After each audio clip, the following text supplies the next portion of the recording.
Hello, everybody. Welcome to the Gamesline podcast. My name is John, and I'm hosting this time. John, you sound a little Pokemon sleepy. What's going on there?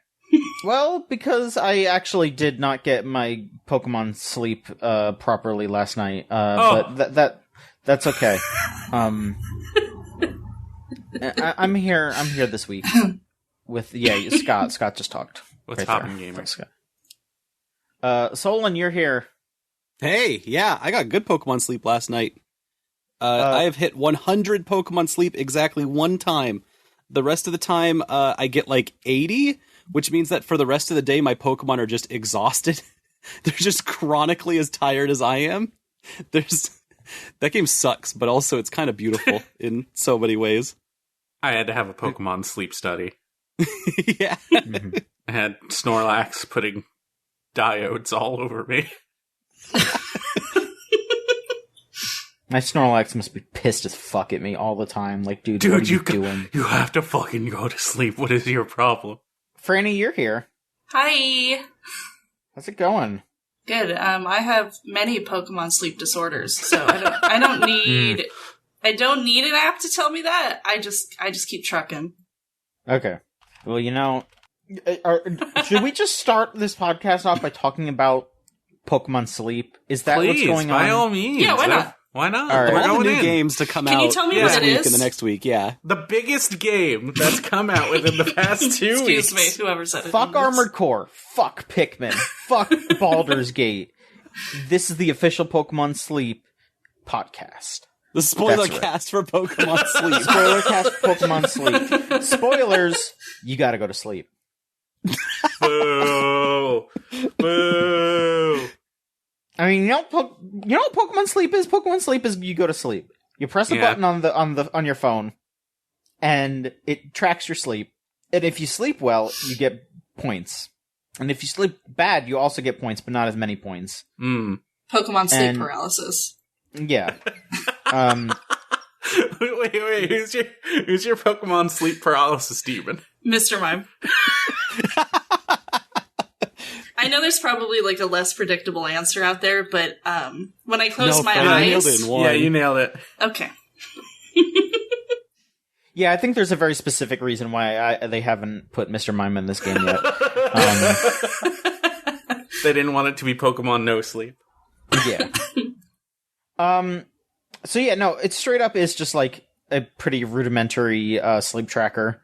You leave it on when you go to bed. It keeps track of your sleeping, and it gives you like a performance rating, basically. And then when you wake up after you've read your performance rating, some Pokemon show up in your little like area. You can catch some of them, and then they help you collect berries and ingredients to feed your Snorlax. Because Snorlax just eats and sleeps.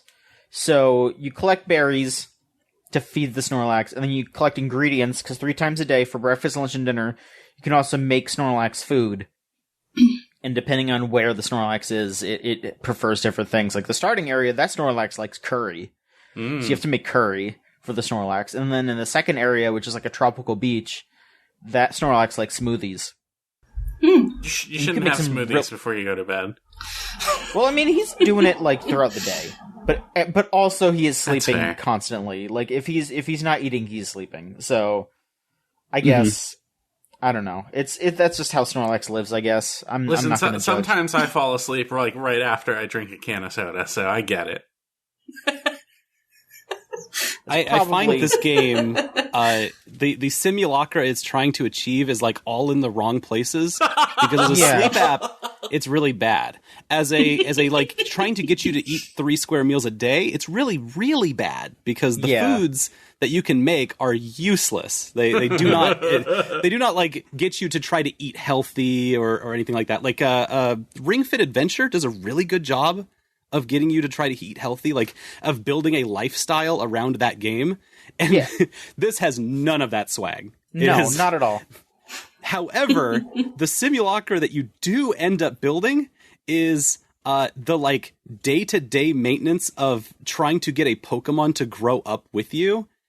That part actually kind of works, and it's a little bit insane. Because this, unlike Pokemon Go, where like you can level up your Pokemon to battle other Pokemon really quickly and or at least, you know, in an understandable way.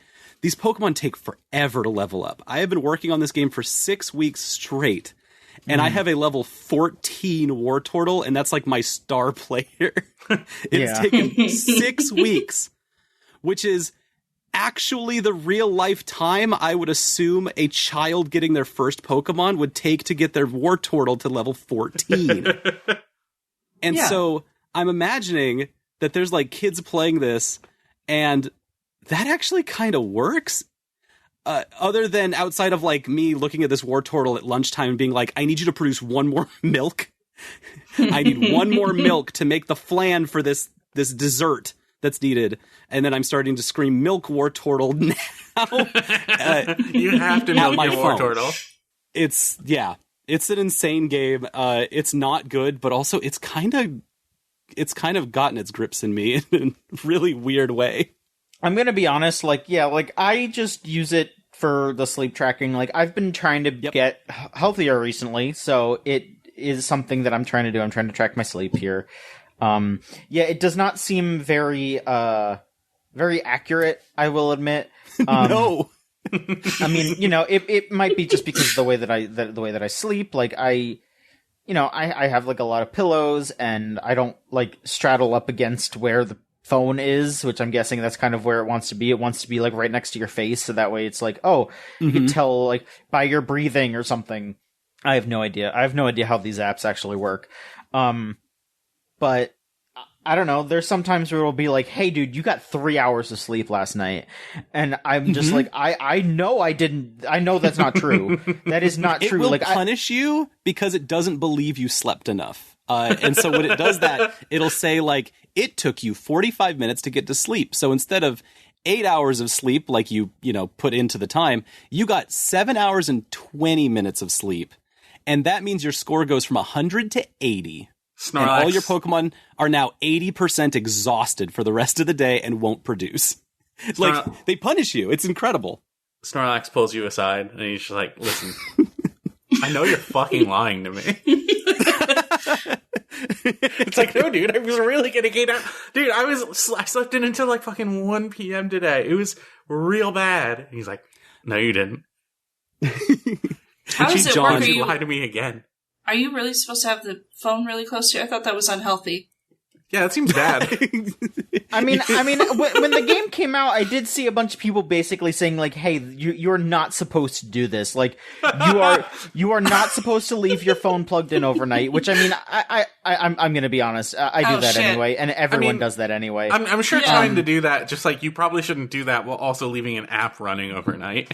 Yeah, they're like, you should not leave an app running overnight because that's gonna just like eat up your shit. Like, I don't fucking know. But, like, I will admit, the thing is that before I was doing this, I was leaving YouTube on my phone, because I would, because the thing is that I would put on true crime videos, because that shit knocks me out. That is my, like, problematic thing. Like, I'm like, okay, yeah, this guy's gonna talk about some fucking strangling that occurred. And it just knocks you out, you're just like, ooh, boy, nice night's sleep for me. Yeah, it just... That's it. The killer did a 3-inch incision directly into the skin, and you're just like, yeah, ow. Yeah. And do you want to? I mean, those videos are boring as shit. Like, that's what I'm saying here. Like, I'm not talking about these positively. Like, I don't think those videos are like good for society, but they conk me out real good. So they're doing something. Yeah. I used to use like a white noise app for a while, and I still do every now and then, but it just doesn't seem to have the same effect. But sometimes, not all the time, but sometimes, podcasts just fucking kill me in like a good way. App offers a song. It plays like a slow Pokemon Center song as its like white noise thing. I don't like it's that. not good. It also offers exactly one alarm that is the most awful thing you've ever heard in the morning. It is a horrible noise. I mean, I would prefer a really awful noise in the morning to anything else, because for a while I was waking up to that song that happens every time the day starts in Hotline Miami, And it's like, it's a great song to wake you up, but now every time I hear that song, my adrenaline spikes in like a really bad way that I don't like. Ooh, yeah.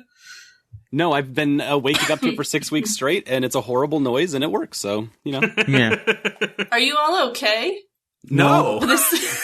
Franny, this app I can tell you. Yeah. I can tell you about the deep strats. Do you want to know the deep strats to Pokemon Sleep?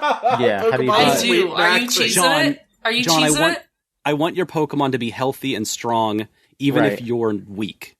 Of course. The way to make this work, Pokemon Sleep, is that you set it to sleep, and then you put it on your bed for 6 to 8 minutes without you being in bed at all. Because the only thing that triggers whether the sleep app starts recording your sleep or not is once you hit deep sleep. Then it says, you're not restless anymore. You have officially gone to sleep, and we start giving you points for that. So you just slap it on the bed. You don't even have to be next to it. You don't have to do anything with it. I'll put my Pokemon and my phone to bed like an hour before I do and cheat the whole system. Oh, then, so it measures you're rustling around? Yes. Okay. And if you're rustling around because, you're trying to get to sleep, that can take 20 minutes. The phone might think you're doing that for like 2 hours even. I've had that happen. So to prevent that, I just put the whole thing to bed. I put my Pokemon to sleep at the right time, like, whenever it says to, whenever I've told it to, and then I just leave. I don't go to bed. I just go somewhere else so that it figures its stuff out, and then... What is the point? Yeah, so, what's the point? What are you getting out of it? Here's the other thing. This is dark-sided. The thing is that what you're saying right now is evil. I've gone deeper. Okay. You don't understand how much of a Pokemon Sleep gamer I've become. Okay. Because I sleep, I don't know about this? you, I sleep in a full-sized bed. And in a full-sized bed, since I'm the only person in it because I am single and loving it, of course. I can choose whether I sleep close to the phone or far away from the phone. Because when you wake up in the morning, it judges your sleep based on how deep your sleep was. If your sleep was shallow, it'll give you shallow Pokemon. If your sleep is deep, it'll give you deep Pokemon. So if I want a shallow Pokemon day, I sleep right next to my phone. If I want a deep Pokemon day, I sleep far away from my phone. That's What's the difference? Deepest strategies. What's a shallow Pokemon? Exactly. Shallow Pokemon is Bulbasaur. Okay. And that's true. And the deep sleep Pokemon is Squirtle. Okay. The one in the middle is Charmander. You know what? Sure, Out of the three, I do think Squirtle is the deep cut. This game makes you insane. Yeah, that's cool. Because I'm trying to manipulate the gotcha mechanics that happen every morning when I wake up. And so I plan my sleeps around it. Not sleeping well, not trying to sleep good, just trying to sleep in a way that manipulates a gotcha roll at the beginning of my day every day. You have fucked this up so good. This is the opposite that they wanted you to do with this app, I think. They programmed it that way. They programmed it in a way that makes you sleep bad. Solon, I just turn it on right before I go to bed. I don't know what the fuck you're doing. What's going on? Is there even Pokemon Home? No, you can't even transfer those Pokemon. No. So what's the point? There is none. The best strats, evolve your Pokemon as soon as you can. Stoned evolutions are good. Evolve your Pikachu as fast as physically possible because that Pokemon is actually it's the best Pokemon in the game and they just give it to you for free straight up. And what do you mean it's the best in the game? What does it do for you? What can you do? Catch a Ditto as soon as possible. The Pikachu has the highest carrying capacity. And Dittos, for some reason, just produce absurd amounts of oil that you don't need to use in any recipes. They don't really use it for anything, but you can use it as filler in every recipe. So after I make a nice meal for my thing, I just fill the rest of the inventory with oil. And so every meal that my Snorlax eats is 50% oil from the Ditto. Well, same here, so that's why I'm getting such good sleep. the Pokemon are supposed to gather berries and ingredients for you to use, and they can also sometimes like pop a skill, and the skill will be like, oh, it gives you like some extra ingredients, or oh, the pot can hold extra ingredients, or Snorlax got extra strength. Because you're trying to get your Snorlax's strength as high as possible every week, because at the end of the week, the Snorlax leaves, and you get a new Snorlax. Yep. And so if all of these are like... Wait, hold on. If you're getting a new one, why do you want your Snorlax to be strong? Because it cashes in at the end of the week. All of these are just like additive mechanics that give you like plus 1% here, 2% there. And every week successive that you do it, you get another 5%. And so it's like this weird snowball gotcha game that teaches you how to sleep wrong on purpose as a joke. You know, I've been playing gacha games for a while, and I've spent probably way too much time on them sometimes. I don't think I've ever gotten like this obsessed. I have studied this game. Why?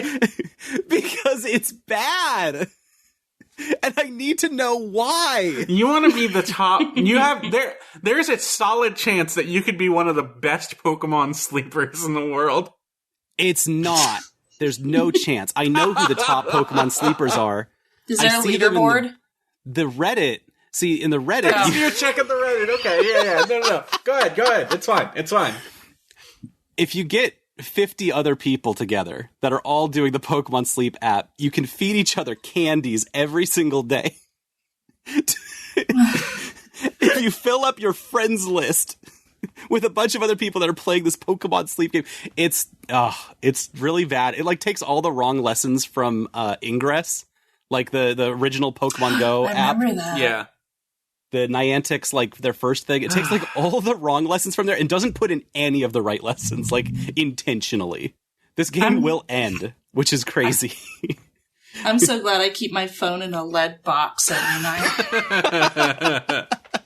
I can also dispel the it's not like an old wives' tale or anything, but it's like, you can plug your phone in at night. It's fine. Your phone is smart enough to know how to meter a charge. Oh, sure. Yeah.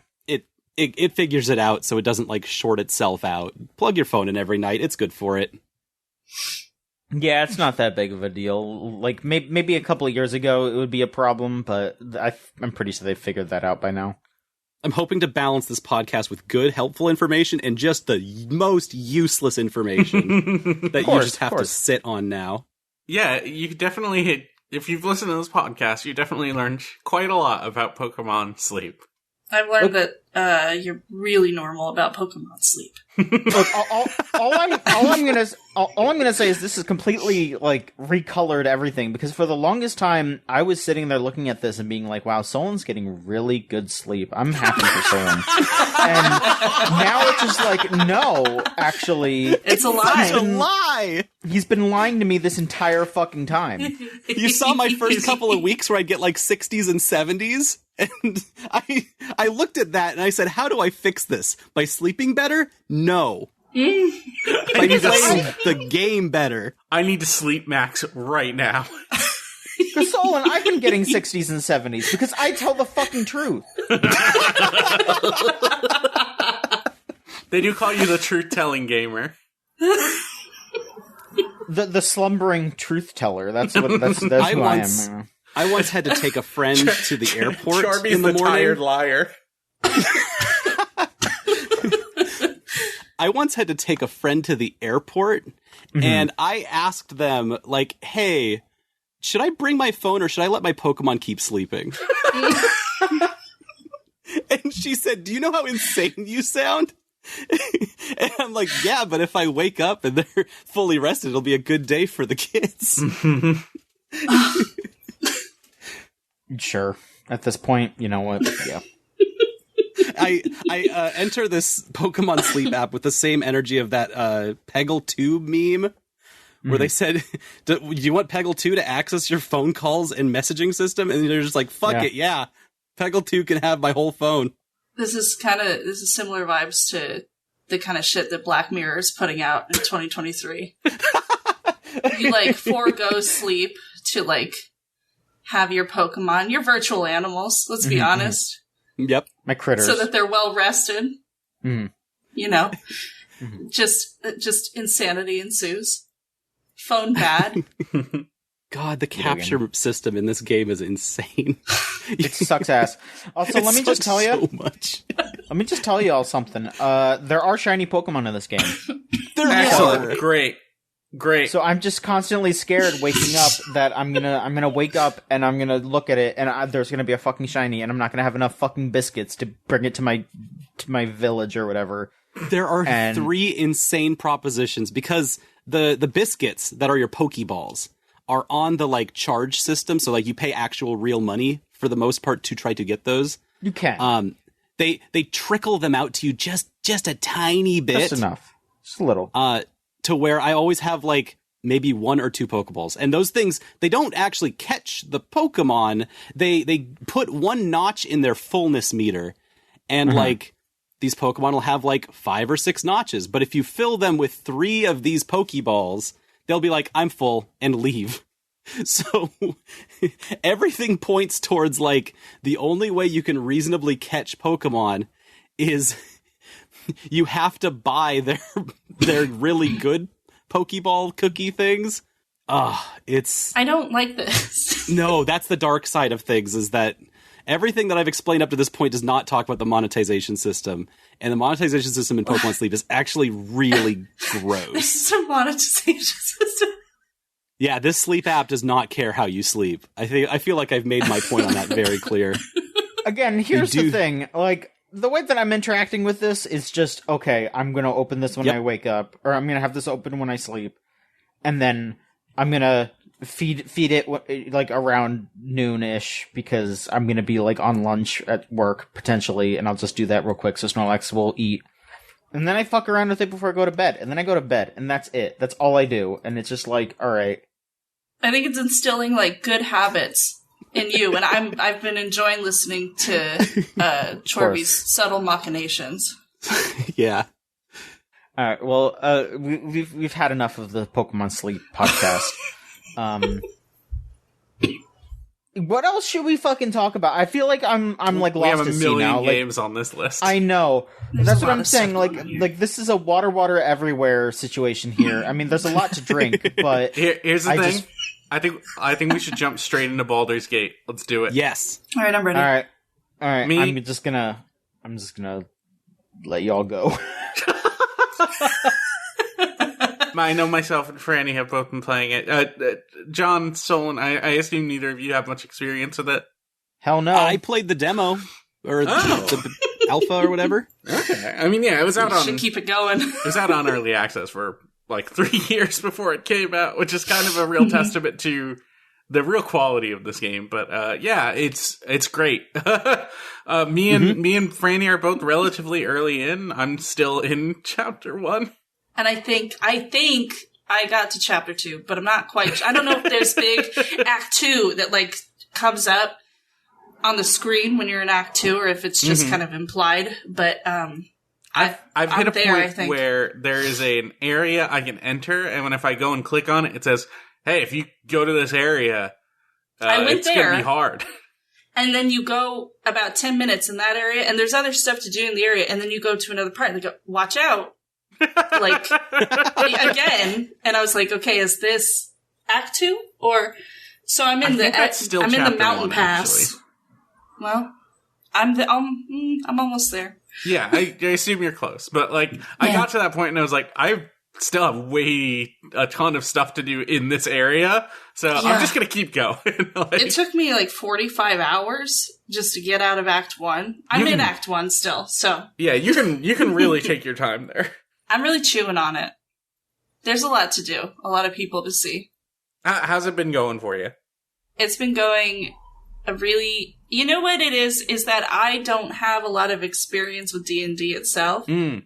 I get the world, not Faerun specifically, but like a fantasy setting. Like I'm familiar. Yeah. I know what tropes to look out for. Yeah, it does play on tropes, but also there's this thing where it's very specifically like, hey, we're going to reference this very specific thing about like Baldur's Gate lore that like it's going to, if you know what it is, it's going to help you. If you don't, then you're about to get freaking surprised. which is nice. They'll mention something, I'm like, oh, cool. Like, you know, and that's what I want, is that childlike wonder. Yeah. It really doesn't feel like you need to know that much about D&D going into it, which is cool. No, especially it's like, oh, goddess of magic. Okay, got it. I got it. I know what a goddess is. I know what magic is. Got it.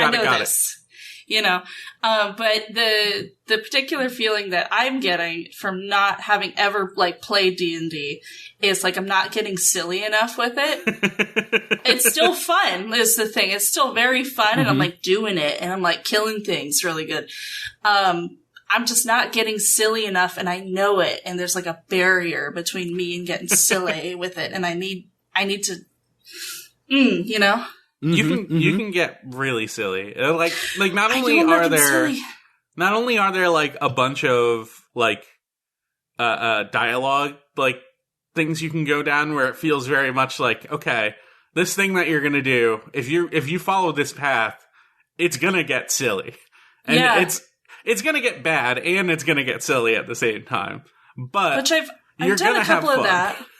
I've done a couple of those paths where, like, that's where I feel like I can get silly. Yes. It's like the narrative trees, and they're wonderful. And you can go find little pockets where shit happens, and people don't even know about it. Yeah. So I love that. Especially, like, trying to bullshit my way out of everything. It's pretty much like the tactic really good, that I've adopted. Which makes sense, because I'm like a big character. I'm the biggest one in my party, so it makes a lot of sense. Yeah. Wait, you're bigger than Karlach? Yeah. That's... Oh. I'll tell you what. Okay. There's like a touch... I love Baldur's Gate 3. There's like a touch of dissatisfaction with the character creator. Yeah, it's fairly limited. I need an on-off switch for the tits. Yeah, that's fair. It's like you're stuck to the body. You get a general like male body, female body, but like, you know, you can mess with the genitals all you want. Hey, you can pick whatever penis, ass, pussy, taint you want. It's all good. Don't worry about it. You can pick your pronouns, your voice. You can pick between 4 different penises. But I can't. It's not nearly as like modular as you'd want, probably. I want to toggle the chest area. You can't like... And then it would be perfect. You can't make a really silly guy. You can make some pretty silly guys, but it's like... The silliest dude I made was... So I started a multiplayer campaign with my friends. And I'm playing an illusion-based wizard named Pobin the Tall, and he is a gnome, and he's the smallest guy there. And he's the smartest. He's the smartest wizard of all time. He can cast minor illusion as a free action. I like that. It's really... I like to make a serious, dramatic characters. I wish I could just pull up a screenshot right now. The character that I'm rolling with now is, first of all, a drow, which is a really exciting experience in this game. Yeah, because there's some real... Oh boy, some people don't really like drow that much.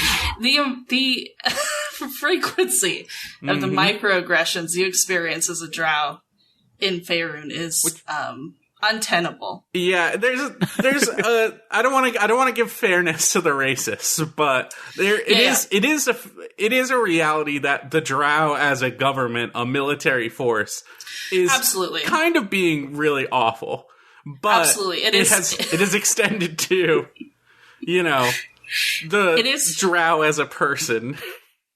is funny, especially because I'm trying to be nice. I'm trying to do good things. I'm trying to be a good person, a good elf. It's very funny when you go. You're one to of the somebody, good ones. you go to somebody, and they're like, "Oh, I'm so happy to see you. All I've had to deal with so far is fucking drow and goblins." And it's like, hold on. Could you give it a fucking rest? I just saved your life. Please. God. Yeah, I've been having a really excellent time with it.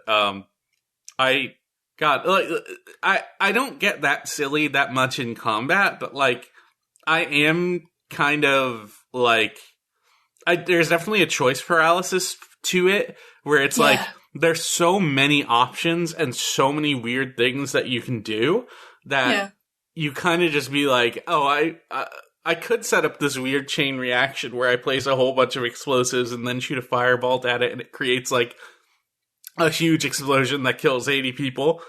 Or I could run up and hit them with my sword. And let me tell you, it's pretty cool when you run up and hit them with your sword. Mine is like, damn, I just saw this thing where I could put a bunch of poisons and explosive potions into like a bag and then throw the bag on the ground and then shoot a fire at the bag. That's a and great then explode idea. it. No, Eldritch Blast, and I miss. Awesome. Incredible. That's such a good idea. It's really dramatic gameplay. Everything that I've heard about Baldur's Gate 3 it reminds me of how people talked about Dragon Age 2 back in the day. Like the way they talk about it. There's a Dragon Age element to it. But like the biggest difference though is that when people talk about Dragon Age, they're lying to me. I don't think that game is very good. And it's not fun to play, even if it has like some good writing or characters that you like. That's just, on my side of opinions. Because I'm not a big fantasy person. I don't really like the D&D type games. Fair. Baldur's Gate, though, this game's kind of the shit. It's got juice. I can see it bridging the gap between people who like fantasy, are D&D freaks, or just like kind of want to fuck the elf, and people who like are. There's a lot of hot elves. Normal. or even people that want like a deeper systems type of game. That lets you do a lot of things. Let me tell you. Do a lot of role playing. Let me tell you. You can pick up pretty much any object in the world and add it to your inventory. You have to be able to have the space to carry it, but if you want to just pick up several boxes and then move all of those boxes to, like, let's say a wall that's really high up, and then you climb all the way to the top of those boxes and jump over that wall, you can do that. Totally doable. You can do that. If you want to pick up a dead body and put it in your inventory, totally cool. 100% can do that. It's necromancy fodder. I accidentally picked up an imp, like an imp that I killed, and stuck it in my backpack for a while. Didn't even realize I did it. And then as soon as I was like clearing out my backpack, I was like, "Why do I have an imp in here?" And I pulled it out, and I'm like, "What do I even do with this?" I made Gale carry some guy's head for like 20 hours. Eventually, I was just cause. I have to figure out what to do with this imp, because it's sitting here in my base. It's got like these massive blood stains on the ground. And I was like, okay, I'm gonna go throw it into the river. And I did that. And the blood stains stayed on the ground the entire game. They did not go away. And I'm like, maybe it's tied to the fact that the imp is still here. Maybe I gotta go grab that imp, bring it somewhere else, and toss it over there. And I did that, and I go back to my base. I saved the game, and I loaded up several times. I passed some time. Bloodstains are still there the entire time. I permanently tainted my camp with the blood of an imp just because I got a little too silly with it. Oh, because you can't do spells in your camp. this is where I kind of started from, and it's mostly because I think you can do spells in camp. You get Gale to put a bunch of water on it. I was really impressed. That's a good idea. I should put water on it. Oh my god! I was really impressed. This is where my bar is. I was really impressed when you get out of the crash site and you have to go up some steps and there's a patch of fire that covers the whole part. And so you walk over, you get burned every time. And I had Gale put some ice on it. It worked. And I was like, holy shit. Have y'all ever We're in for a good run. Have y'all ever seen the trailer for Stanley Parable where it's an extremely exaggerated version of Stanley Parable where it's supposed to be like a weird like CRPG sim, and the narrator is talking over it and he's like, I see Stanley has decided to take the ignition fluid and decided to pour it into the body, and oh no, now he's decided to eat the bot. It's like the whole joke being that like it's a game where you can literally do anything because Stanley Parable is a game about choice. Yep. This is a game that feels like they did that for real. Yeah. Did you know that you can throw a grease bottle on like a mechanical thing that you failed your strength throw on, and it makes it easier? Are you for real? I think so. I haven't tried it. I just saw comments about it, so they might all be lying. But I feel like no, that sounds totally. And on the flip side of this, the characters are written with such emotional depth. I feel like I'm going insane. Yeah, the characters are really good. I started this game hating Asterion because you put a man that I know. He makes the worst first impression on purpose, and then he just gets better and better from there. It's very funny because he mostly was just like a predictable character to me. Yeah. Like, I'm so tired of seeing Asterion thirst traps. It was like kind of that, and also he was really bad before I gave him like some good gear. So he's so good, actually. He is. The rogue. No, he's like my fucking hero. He's an insane. Like, turns out rogues are extremely good. You just got to keep putting them in stealth and having them shoot arrows. Yeah, no, it's crazy how good he is now. And like I know some of the trajectory of his character because of TikTok. Thank you. And there's some crazy fan cam edits on there. Let's be real. Yeah. I guess spoilers. You see that man. You see he has fangs. You see he has 2 holes plunged into his neck. You see the red eyes. You're like, hey, Asterion. I think there might be something a little off about you. And he's like, don't worry about it. Don't even worry. It's fine. He's standing in the daylight. There's no possible way he could be a vampire. And then he tries to feed off you, and turns out you're the first person he tried that shit on. Incredible. Yeah, wow. I definitely believe him when he says that. He's like, I've never eaten a person before, honest. And you're like, we can tell. Okay, babe. And knowing where he goes in his story because of TikTok, and like the good, I don't know. I can't. He hates me in this run. He hates me. He hates my fucking guts in this run because I'm too mean to slavers, I guess. And I'm like, really ironic for you, and we're gonna work on that. Yeah, we're gonna get you out of that. He's an evil character, obvious. He is the comically evil character of the team. Like, he does grow, I think, but you have to like help him. Yeah, you can fix him. Here's the thing, like, you can really coax him over to being like, oh, helping people might actually be kind of cool. Like, I love how comically evil he is pretty much all the time. And I think, like, the way you really win him over if you're trying to be a good character is sometimes you just be a bit of an asshole, or sometimes you do some shit he loves.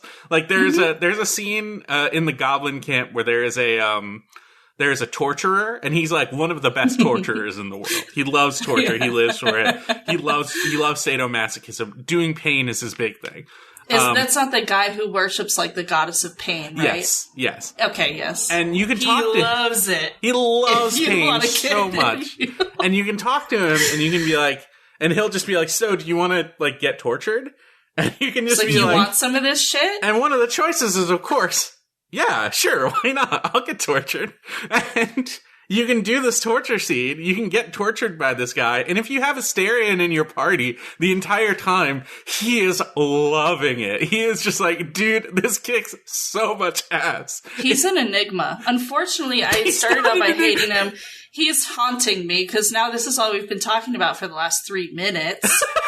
But I think everybody's good, but he's the best written. And also the guy that does his voice is voicing him for his fucking life. Yeah, oh my god, all of the voice actors in this game are excellent. Like, all of the main cast are just like spot on the entire time. That's part of what makes it really good, is that everybody just sounds like people. And that's nice.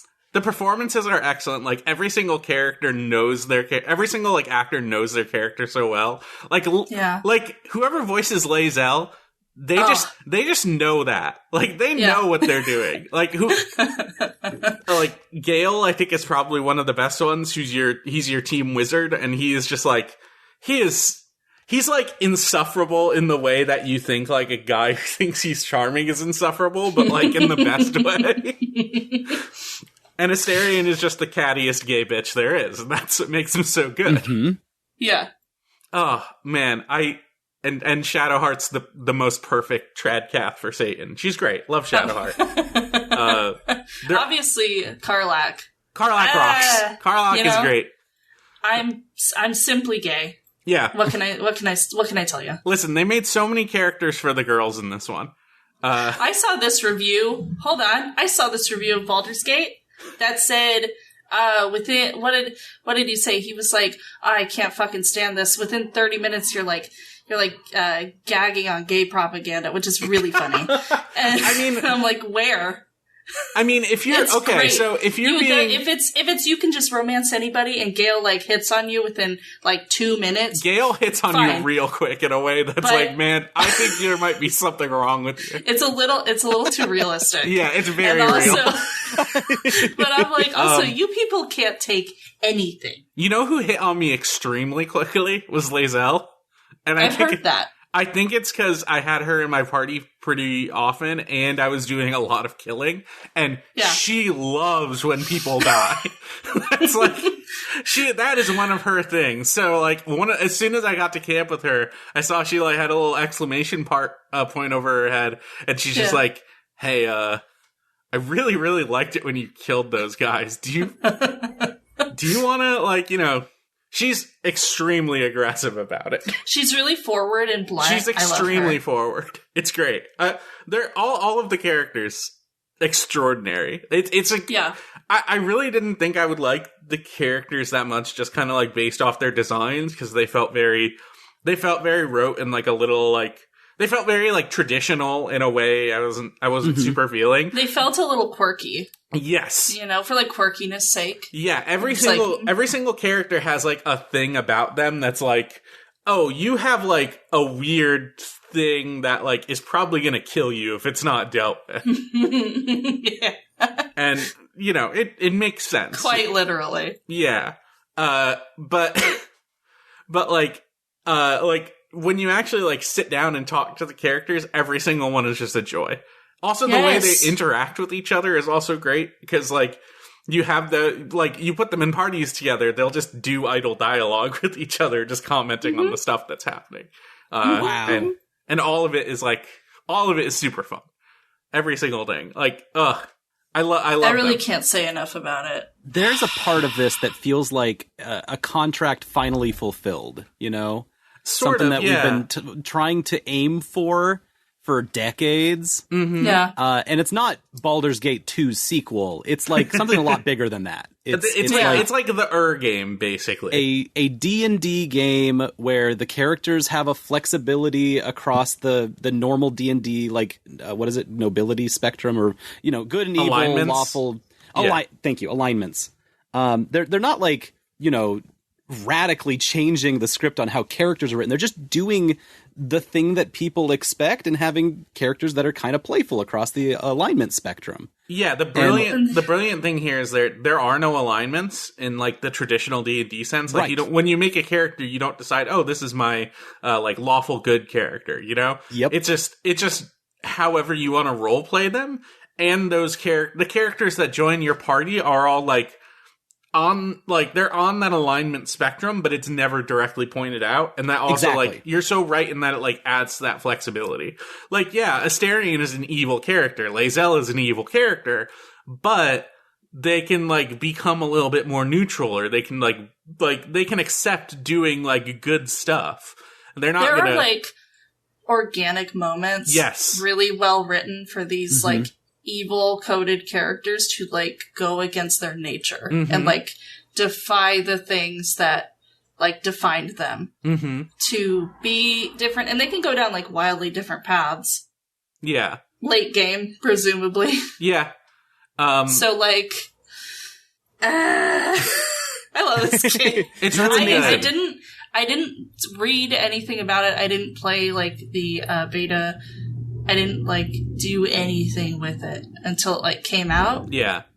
And now it's all I can think about. So, here we are. Yeah, I went in pretty blind as well. The thing I've heard about it is... Yeah, go for it. The thing I've heard about it is the final, like, Act 3 is actually, like, pretty poorly put together, which is very disappointing. Okay. Like, fair enough.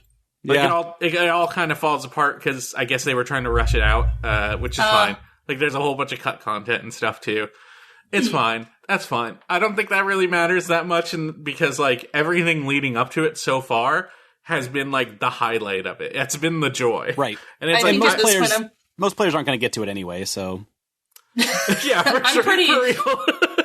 I think with this game, I'm going to be pretty easy to please, so yeah. I'm not worried about it personally.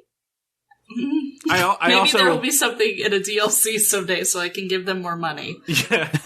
I also just really want to call out the multiplayer experience of it, which, like, there's a bit of an annoyingness to it in the sense that, like, all the characters that you play as are, one, tied to the host, so it's like, your host boots up their save, and then, like, they have a bunch of created characters that their friends made just hanging out. So, if you are, like, hosting a lobby, your friend comes in, they have to make a character on the spot, do all their, like, character creation and leveling up right there, and then that character is stuck in your game. So, like, it's really not a good idea to do, like, a single-player game that your friends hop in and out of. Like, the game just doesn't fundamentally work that way. But it does work in the very D&D sense of, like, okay, me and my friends are going to start a new campaign together. We're all going to roll characters, and then we're just going to, like, play from there. And the actual act of playing multiplayer is so good. Because, like, when you're playing it single player, you're probably experiencing it the same way you play a lot of single player RPGs. Like, you're enjoying all the party interactions. You're exploring every nook and cranny. You're, like, you know, you're letting things flow over you. Where in the multiplayer experience, you and all of your friends could just all run off in different directions and just do totally different things. Like, they can just go and do plot points on their own, and, like, you don't even need to think about them. But you want to stick together. Like, you want to have, like, a big old party together. So there's this really, like, cool aspect to it where you can get to a town together and everyone just runs off and does their own things in the town. Like, they're all experiencing their own dialogue. Like, you don't, like, they're all taking care of their own tasks. One of my friends was playing a rogue. And at one point, we just noticed, hey, for some reason, you have 4 stacks of felon on you. What happened? Oh, my God. And it was because he got caught and stuck in prison, and then he escaped from prison. And we just had no idea. Like, he was just having his own little fun time on his phone. Amazing. It's really brilliant in that regard. Like, it really does feel like you and your friends just running in there and just having your own little fun D&D campaign together. And that's something that you can't even do that in a D&D campain. You can't just have all the characters, all the players run off in different directions, because then, like, you know, can your do DM it thematically, is but, like, you know, you'd be doing it scene after scene after scene, and instead this is just like, there's like a sort of MMO feeling to it, where it's like, that's amazing. We're all just doing our own thing. It's so chaotic, I love it. And it's such a testament to how strong Baldur's Gate is as a system, you know? It works really well. It's also fun to, like, reconvene and be like, okay, what did everyone do? Like, I went and, like, got this quest. Like, I went and stole all of this stuff. I went to prison. I went to prison. I went and did some inventory management for us, you know. It's really, like, I don't know, like, it's really smart in the way all of that stuff is handled. It's also really fun just getting into combat encounters together. When me and my friend, like, played through the first major encounter, which is, like, in the tutorial area, there's like a major enemy that is, like, you're level 1 and it's level 8, and it's like, it's busy, it's dealing with something else, but you can kill it. You technically can fight it and win.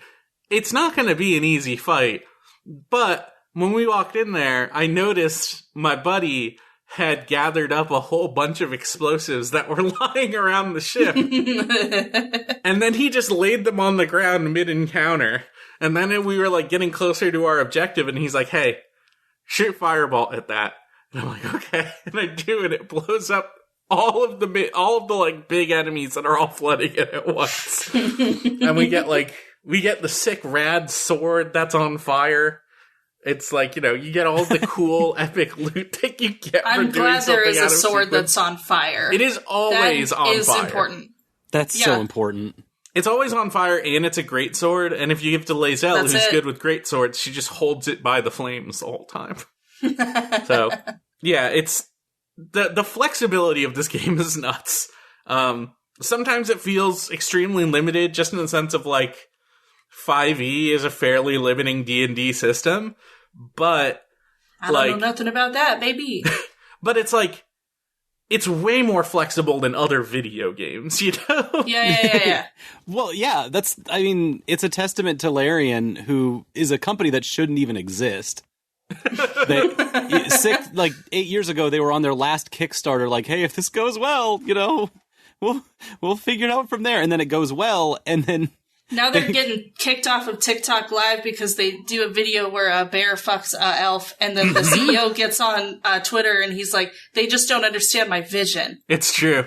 Yes. It's such a success story that it's really beautiful, and it's impossible. Games are really complex and hard to make, and like they pulled it off in a way that seemed easy. It's terrifying. It what seemed is easy Larian doing? It seemed easy because we weren't there watching the 3 years of development of them, like, they doing were stressed it all, the whole time. Yeah. They were under constant scrutiny by the public. And by their fans, Mm-hmm. Like, this was not developed in, like, a chill environment for 5-6 years, which would have been reasonable. No one let them do that. Because it's Baldur's Gate, I guess, which is a game that, in my opinion, had no legacy before Baldur's Gate 3. Like, Baldur's Gate 3 got announced, and people were like, another Baldur's Gate? And I'm like, you made that up. You've never played Baldur's Gate, you liar. But also, the other Baldur's Gate games are pretty cool, but like they are cool. They're cool, but they weren't as there was no like D&D zeitgeist when those first two Baldur's Gate came out. Not like there is now, which is D&D is the entire zeitgeist. I think the big thing is that like Divinity 2 was a pretty large hit, and the fact that like they were coming with Baldur's Gate 3, and it's like, well, it's pretty much the same game. it was very appealing to a lot of people, and also it hit at the exact right time where people wanted a big CRPG with like a whole bunch of really cool characters. Like, people draw the Dragon Age comparisons, which are silly on their face because they're not the same type of game at all. But I 100% get it, because it's a fantasy game with a party. Yeah, it's a fantasy game with a party that's also trashy. And like Dragon Age games are like, I say trashy in like the pulp sense, not in like the bad sense, and in the most endearing way. And this game is also deeply trashy and like in a deeply endearing way. So I understand why people see the characters of this game and they attach onto it the same way. It's the kind of thing people... It's very indulgent. Yes, it's the kind of thing people really want, especially with Dreadwolf like being delayed again. We'll get into that later, I guess. But like, that's what we're used to. That's the status quo in games right now. Not Baldur's Gate 3. This is nuts. It's a very impressive game. Baldur's Gate 3 is so deeply comforting to me already. Just like 50 hours in. Hold on. It is I don't even want to look at my hours. It is so beautiful, and the music is so nice and soothing, and the characters are so realistic and just like written with so much empathy and voiced with so much passion, and you just stand there and you're like, somebody made this. There's so much like care and attention to detail to it in a way that's so much brilliant. Love and joy in my heart that it's just bursting forth. Mm-hmm. This is such a nice game. I think a lot of that comes from them not taking it too seriously in a lot of ways. That pulpiness and just diving into it and being like, we're going to make this in a way that is accessible first, and then at least, on the gameplay sense. Well, and then fun. Let me tell you, I'm playing it quirky. on a controller, and like for a series that is a keyboard and mouse series, like what they've done is they've just created an entirely different UI and interface for the controller. Like, it's not the same UI, but like, you know, some prompts are changed or moved around. Anytime you like click between the mouse and like press a button between the keyboard, the game like hangs for a second, and then the UI just completely changes into something completely different. Oh, no. Like, they just have two separate UIs both running at the same time. Yep. Depending on what you're playing on. And I'm playing it on... sounds like video games. It's very video games. And I'm playing it on a controller, and it works really well on a controller, but also, like, I think it works well because I sat down and, like, really tried to get a hang of every single, like, thing on it to make it make sense. Yeah. There's a part of me that's like, if you tried to design this game on a controller in a way that was way more traditional, it would probably be an even bigger game than it is now. And it's still a huge game. But but I will say, too... Go ahead. Yeah, I was just going to say, there's aspects to it that you can really feel the, like, the designed around keyboard and mouse kind of, like, PC gamer kind of crunch to the way this game controls. Oh, yeah. Yeah. I will say another big angle to this game is, like, how they wrote romance. Yeah. Because you have other games where it's like Dragon Age, Mass Effect, whatever. I don't want to talk about the Mass Effect ones, but we don't have to talk about Mass Effect. Dragon Age was like a little better, but there were still some people write romance in video games like very chivalrous and like, or it's like it's like on one end of the spectrum is like chivalrous and then the other one is like traumatic, and they never really like linger too much in the middle. And then all the romances in Baldur's Gate 3 are written to be like sometimes embarrassing and like sometimes really vulnerable and like sometimes really mean, but in like a realistic way. And also extremely horny. Oh, so horny. It's so horny. So horny. Don't get me wrong. Lae'zel's thing, the first time you talk to her, like, in a romance option is, do you want to fuck? Yes or no? And it's like, yeah, I guess. Yeah. Yeah. You get so many different variations of really realistic ways that love and fucking can come about. Yeah. Where it's like, oh, they sat down and thought about this. They weren't just like, this one's a knight, so he's gonna be, whatever. Yeah. I don't care anymore. All I care about is this. We don't have to care about BioWare anymore. Like, Astarion's deeply gay. Like, that's just obvious. Shadowheart is a little demure, but she's dealing with her problems. She's fine. Will is he's a little too chivalrous, I think. But then he's like the only one who is, so it's fine. He's way too nice, which I think is his problem. Gale is pathetic. Gale's so pathetic and probably a sex offender. That's the darkest, meanest read to him. But like he is also pretty charming too.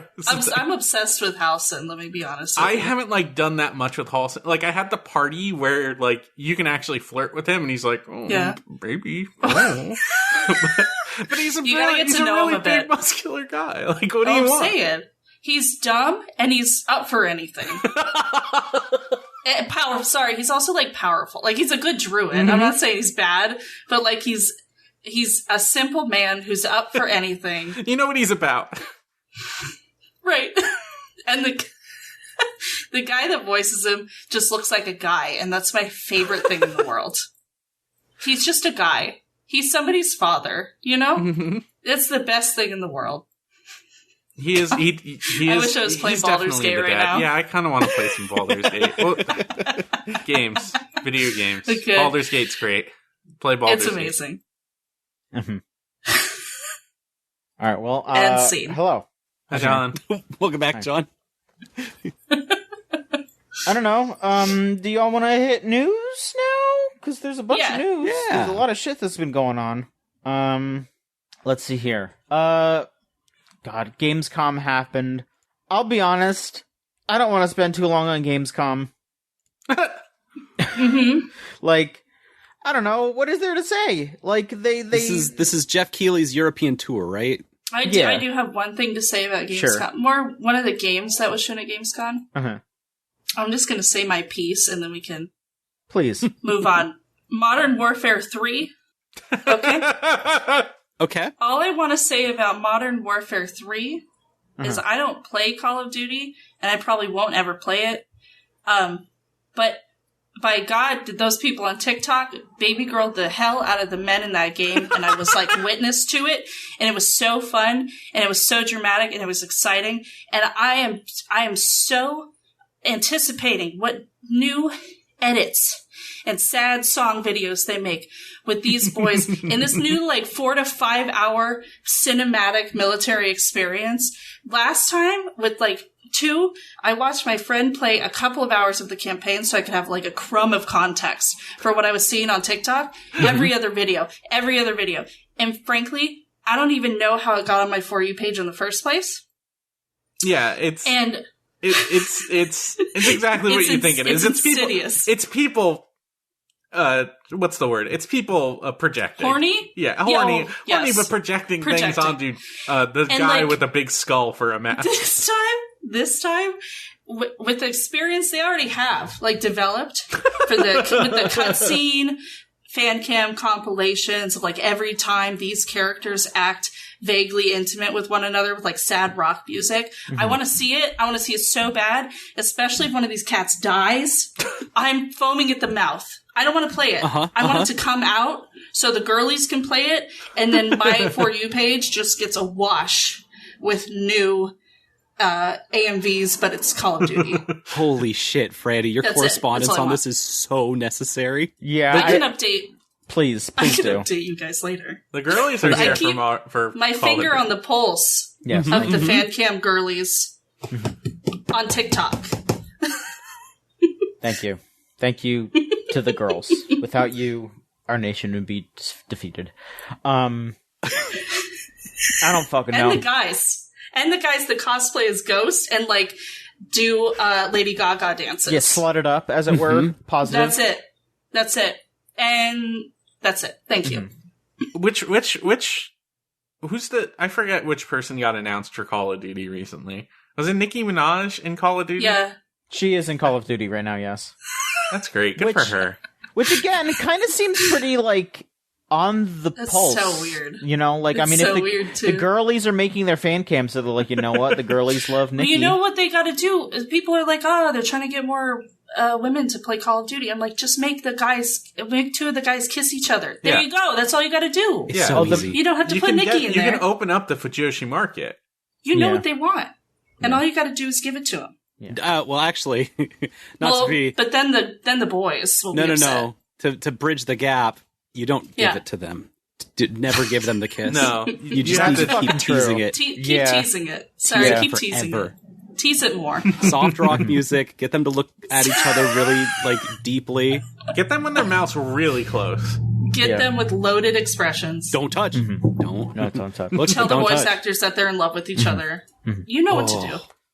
Yeah. You know what to do. The voice actors know what to do. Oh, yeah, no. They should be doing an interview where one of them says, I thought they were in love the whole time. Yeah. Mm-hmm. You know how many interviews I've seen Captain that? Price. And it's yeah, that's beautiful. It's so true. I believe you. I don't fucking know what to talk about from this shit. They had another trailer for Starfield. That shit's coming out in 2 weeks. I think that's coming out in 5 days. Whatever. I don't think we're 2 weeks away. I don't fucking close. know. I don't give a shit about Starfield. I don't know if I'm going to play that, so... No. I'm thinking about it just because it's on Game Pass. That's the only reason why. I have zero interest in buying that game, in the slightest. But it's between Baldur's Gate and Armored Core, I think I'm good. I don't need Starfield. That's helpful. If it's on Game Pass, I don't have to, spend money on it. Well, the thing you have to spend on it is 130 gigs. Mm. Oh, God, I don't have that. And I immediately said, oh, no, I don't care that much. I'm going to go install Oblivion. And I played Oblivion for the first time, and it was, it was wild. Should we talk about? Are we going to talk about Oblivion now? So that way, I have to talk about more Gamescom later. Is that what's happening? Are you interjecting Oblivion? We don't have to talk about Gamescom at all. We can just talk about Oblivion. I don't think anything else really. I mean, there was a bunch of expansions and gameplay trailers. 3. True, I guess. Sorry, you're right. Sorry. I mean, what you're about right. Zenless Zone Zero? like, you're right. I don't give a shit about, like, any of this. No. All right, yeah, I'm see. looking at this whole list and I'm like, there's not much here. You don't want to talk about the Lords of the Fallen? No. Which appears to be a reboot of the Lords of the Fallen? Reboot / sequel? We already know that Assassin's Creed has like a weird soul bond to me. I don't need to talk about it. I am going to play it. We don't need to talk about it, though. Okay. I didn't see anything that really jumped out to me at Gamescom. And the weird thing is that all of the Starfield talk got me into playing Oblivion instead. And it taught me one very important thing is that never in my life before playing Oblivion did I ever witness Todd Howard cooking. No, he's never once. I started with playing Fallout 3. That game's not good. There's parts of it I like, but that's Fallout a bad 3 game. is very dated. It's a product of its time. Skyrim, I played that, and I don't like Skyrim. I just don't like it. I think it's a one-off game where you crouch and shoot things from a distance for 40 hours. I find it incredibly boring, and I didn't understand where it came from. You have to be in an incredibly Skyrim-brained mode to enjoy Skyrim. Yes. Exactly. You know what I spend most of my time doing in Skyrim is installing the super high-res mods and then taking Vista screenshots. I probably still have them somewhere. That's what I did most of my time, was just like video game photography. Yeah, Skyrim is hardly a game at this point that you play. It's just kind of like a jumping off point for whatever silly thing you want to do in Skyrim. And so all of this kind of added up to everything about Starfield coming out. This is my pre-review of Starfield before it comes out. Of course, yes. Is that Starfield is a AAA video game made by Bethesda, who has not cooked in 15 years. And the problem is not just that Bethesda can't cook, it's more that AAA is in a very awful situation right now, where this game is going to land somewhere between Baldur's Gate 3 and Anthem. And that is a chaotic place to be when you are a $70, 130-gigabyte game. Wait, Anthem? Yeah. Anthem. Quality-wise, Anthem? you mean? Yes, quality-wise. This is the wide distance that Starfield could fall in, because it could completely fall apart on day one. We have no idea. Fair. Yeah. It could be good. I don't know how, because there's nothing in the last, since Oblivion, as I found out, that makes it look like they can actually make a game that is, full of life. But wow, Oblivion's really good.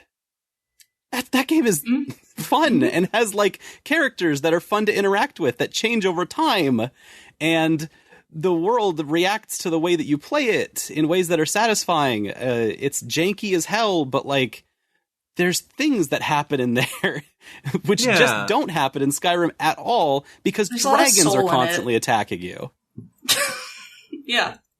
It's cool. It's also, more confident in itself. I found Skyrim to be a deeply insecure game because every 15 minutes a dragon needs to attack you, or else you're not playing Skyrim. Yeah, that's the whole point of Skyrim. That's the whole point. The thing about Skyrim is, if dragons are attacking you every 15 minutes, you go and turn off dragons. You were having fun. That's what Bethesda decided, that you were having fun if dragons are attacking you every 15 minutes. Since that doesn't happen in Oblivion, there were so many fun ways that we found that you can interact with this game and live a what felt like a fulfilling life over the 20-ish hours that I played it. And every time you level up, they give you this little fortune cookie in the level up screen that is the most uplifting things I'd ever read. It's just hey, you're level 2. Life has changed a lot in the last level, but you're going with the punches and we're really proud of you. And I'm thanks, level up screen. And all the level up screens have these bespoke art attached to them, and little snippets of I don't know. There's just something that feels handmade about Oblivion, and then Skyrim is a machine churned thing. And then so that leads us to Starfield, the game of the hour, which is going to be a giant machine churned procedurally generated adventure, which are 4 different red flags for me as someone who wants a story to play in. Yeah. And so I'm like, ooh, okay, I just played Oblivion. I know what you could do in Starfield, but I also know from past experiences with other games that y'all have made that I don't know if that's what you're gonna do. And yeah, so that's my whole thing. That is, I played Oblivion. I got to see where all of this actually comes from. Like, where does Bethesda actually come from in a way that, like, makes sense? And from what I understand, even the games before Oblivion are even chunkier in a lot of cool ways, but also are not nearly as accessible. Oblivion is very easy to play in a way that Morrowind is not. And by easy to play, I mean it'll probably still crash. I think my game crashed like 3 times over the 20 hours we played it. As it should. That's part of the experience. But it, it auto-saved, and there were so many like niceties from 2006, I think it was, or 5. So yeah, I was playing Oblivion, looking at Starfield and being like, can you pull this off? And the Bethesda that I've seen evolve over the decades, I don't think they can. No, Starfield is a very particular game. The game you've sort of missed in this rotation of games that you played from Bethesda is, I think, the most relevant one, Fallout 4, which is a game I've played an embarrassing amount of, and I don't like. And, like, there are aspects of Fallout 4 where you see, they have added missions that are replayable and just keep going over, and they're, like, extremely shitty. They're very bad, and it's like, wow, what if they made a game entirely on that principle? And that's the thing that when I look at Starfield, that's what I see. Like, the reason I stuck with Fallout 4 is because I liked building things. Like, the idea of being in that world and building stuff in that world is appealing to me. Literally the only thing that kept me going in that. I have zero interest in being in NASA Space World.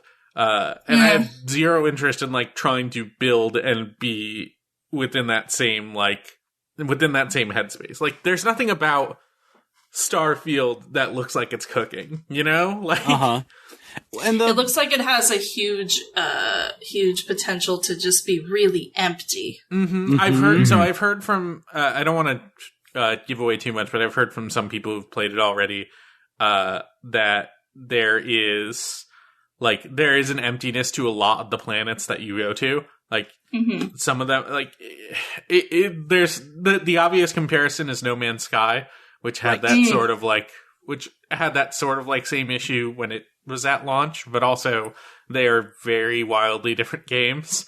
They're the same premise, same premise basically, but extremely different executions. And Starfield, by comparison, sounds like God. I think also of, like, The Outer Worlds too, which is a game that is like, it's not the same kind of game, but it is a space game where it's trying to explore, like, different areas and, like, the people who live in those areas, and how it sort of, like, how like the way people live and, like, the way they interact with class relations in, like, a very like post-capital, like, not post-capitalist, deeply hyper-capitalist society has taken over, like, not only one world, but an entire, like, solar system of worlds. And Starfield doesn't feel like it has any of that, like, any of that kind of interest in exploring, like, very human relationships. Starfield feels like a game where at some point someone is going to author, like, the coolest story mod you could think of and is going to put it in that game, and then eventually Bethesda is going to completely plagiarize it and sell it as DLC. I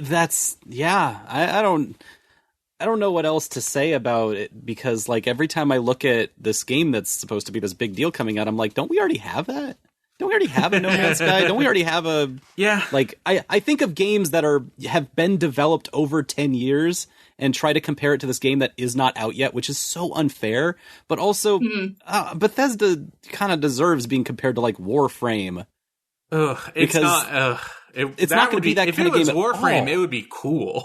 Right. These are space games that are cool and have also had a long time to develop the kind of develop a specific kind of authorship, a specific kind of style. And everything that I've seen about Starfield is that we have decided to have no style. We are the plainest.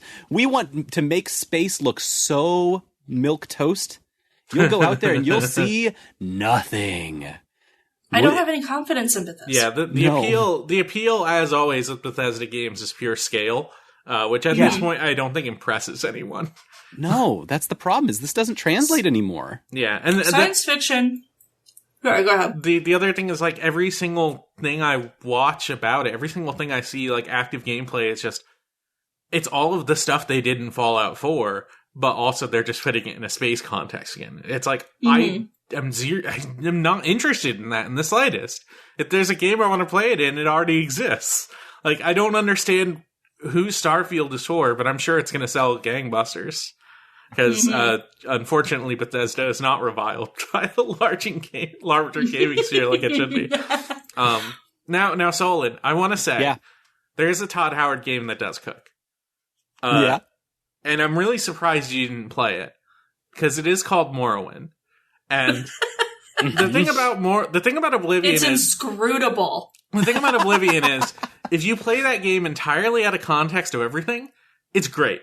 Totally fine, great fantasy game. That's the beauty of a Bethesda game. It's if you've never played any of the other games that they've played, the first time you touch one of these, it seems great. I love everything they're doing here. And then they kind of do it all over again. Here's the thing about Oblivion. You play Morrowind, and then you see what they did to Oblivion. You see what they did with Oblivion right after that, and you're like, why the fuck did they do this? Why did they? I can imagine. Why did they ruin everything? There's inside of Oblivion. I'm enjoying the crap out of this game, but also seeing that there's something, a soul has been taken out of it recently, and I'm extrapolating that's where Oblivion, that's where Morrowind is Oblivion is the neutered version that's more accessible to wider groups of people, but. I don't know. I had a great time because I got to be the king of the arenas, the queen of the arenas, by casting magic spells on all of these melee idiots. Pretty good. And then go to the wizard school and become the best wizard in the world by hitting them all with swords. Yeah. Swords that I enchanted to do 100 damage every second for exactly 1 second.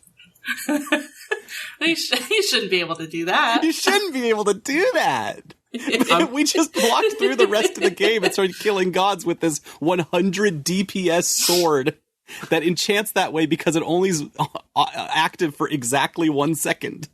I'm excited for you. If you ever do play Morrowind, I'm very excited for you to touch that, to see all of the things you shouldn't be able to do. And also, just no spoilering anything whatsoever about it. I'm so excited for you to see a Silt Strider for the first time.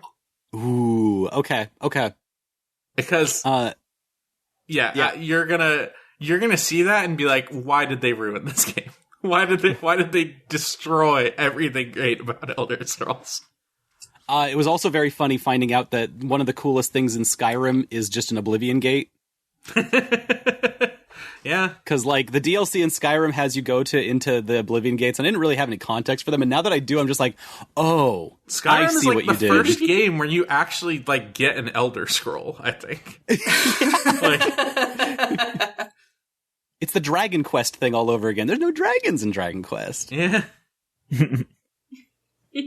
Starfield's probably going to be bad. So anyway, that's my Todd Howard propaganda hour. I'm done. I'm good. Hey, if you want a fantasy game, it's pretty cool. You should check out this Baldur's Gate thing. Do we have any Baldur's Gate news? I'm trying to look. No, we don't. I'm begging to talk about Armored Core. All right, yeah. Talk about Armored Core. Yep. You sound mad at me. Are you mad at me? I'm not mad. I'm just saying, I don't know. We're an hour and a half in, and we got to do some news and shit Armored too. Core just came out. All right, yeah, we can talk about Armored Core then. Sure. It's great. It kicks ass. It fucking is dope and sick and fucking cool as hell. It's so fast. Here's my real thing about Armored Core is they have managed to take this, like, I don't want to say inscrutable, but definitely very systems-heavy franchise, with a, like, very recent background of also games that are very systems-heavy, and not necessarily streamline it. Maybe streamline is the word here, but they didn't make it less, they didn't take away that aspect of it. But what they did do is they made it very easy to pick up a controller, get in a mech, and just start flying around and feeling so fucking sick.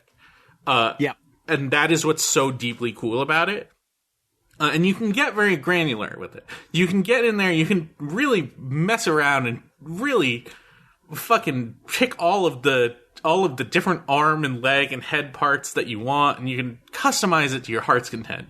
You can color every fucking inch of these mechs. You can make the coolest, sickest ass mech you want. But you don't necessarily really need to. You can stick with that starter mech for a while, be totally fine, but the real fun aspect of this game is getting into those systems. And even in the broadest sense, being like, I want a mech that has a lot of armor, and I don't necessarily need it to go fast. Oh, I'll buy all the big armor parts. There, I have a big armor mech now. And it's great. It feels awesome. There's a move you can unlock where when you're doing like a big charge boost to go extremely fast, you can end that by doing a big kick. And when you do, which does a lot of stagger damage to enemies, which is great, because like you knock them all, you knock their stagger bar out, they get completely stunned, and then you can just light them up with a sword or something. You can really fuck people up. But the beauty of that is you can do that with whatever legs you want, including the tank legs. So when you do it with the tank legs, you just ram into them with a huge tank. It's sick. This game feels like they have gone over every single aspect, every single inch of, like, what you could possibly do in a big, cool mech game, and like, amplified it to such a degree that it feels dope as hell. Before we were potting, like, I was watching our buddy Pseudo play the first Armored Core, and I'm just like, man, this game is a lot different from the one we currently have. Like, all of the same, like, nouns and verbs are there, but they have been drastically tuned to a wildly different degree from where this game has been in the past. Like, this is a game all about, like, high-speed mech action. Even when you're in a big old tank, you can still go pretty fucking fast. And it reminds me way more. It reminds me way more, or it reminds me way less of like earlier Armored Core games I played, and way more of like Zone of the Enders. In the way like Zone of the Enders is a game where you're fucking zipping around and shooting things and going really fast and dodging stuff. And I think if you can manage to pull that off in a game like nowadays, that kicks ass. There are so many like great set pieces like that are just like massive, like gigantic fucking things. And you're like, how the fuck am I even gonna get on top of that with a mech that can fly? Because it's just like, it is not powerful enough to get up there. And then you figure out how to get up there, and it's great. The boss fights I've had so much fun with. It being FromSoft, you kind of expect like, oh, this is going to be like difficult and punishing, and it is pretty hard. But what I've liked about the boss fights is it feels like you can really build around them in a way that's really cool. Like, one of the bosses that I fought is like a big like wrecker that has like two superheated like bulldozer arms. And it's like, it's just swinging them at you. And it's like, it's brutal. It hits you with them, it takes out like most of your health. And it's got like a big old volcano on its back that's just constantly shooting out like fire and stuff. And I'm like, wow, this is brutal. What if I pulled out my quadrupedal mech, which can hover in place in the air? That way, I never have to get hit by it swinging its big dumb arms around. And guess what? That works extremely well. Nice. Oh, that's sick. For the most part, I've been using my mech that's just like the fastest parts I can get. Like, just extremely high speed, low drag, like, full on, like, we need to move. We need to be able to dodge every single attack. And that's been deeply fun. I'm paper thin and I can only take like one hit before I die, but that's fine because the risk reward of it feels great. Like, I don't have a ton of like weapon load, but like, you know what? I got an assault rifle, I got some missiles on my back, and most importantly, I got a sword on my other arm, and that's gonna do all the work I need for me. Nice. I'm gonna dodge around, I'm gonna get in close, and I'm gonna hit him with a big old charge attack with my sword, and it's gonna do some big damage. And it feels like whatever build that you go with just kind of works. Like, obviously you're gonna find situations where some builds are not as useful as other ones. Like, hey, if you're in a big old tank mech that's fairly slow and you need to do a mission where you need to move fast, that's not going to work super well. You want a mech that can move a little faster. But in most situations, like, if you're in the median, you're probably going to be fine. But if you want to specialize, you're going to have a really good time. It's great. I'm having such a good time with it. Like, the real genuine speed of it is so cool. There is something about, I know we just talked about Baldur's Gate being kind of like a dream come true for a certain subset of gamers. Armored Core is also completing a promise given like decades ago, because you know what that game really looks like? Virtualon. I can see that. Good mech game, the only mech game that I've ever played that I'm like, this makes sense and rocks and it kicks ass. It's a game that moves fast and you shoot guns immediately. You like strap it and go.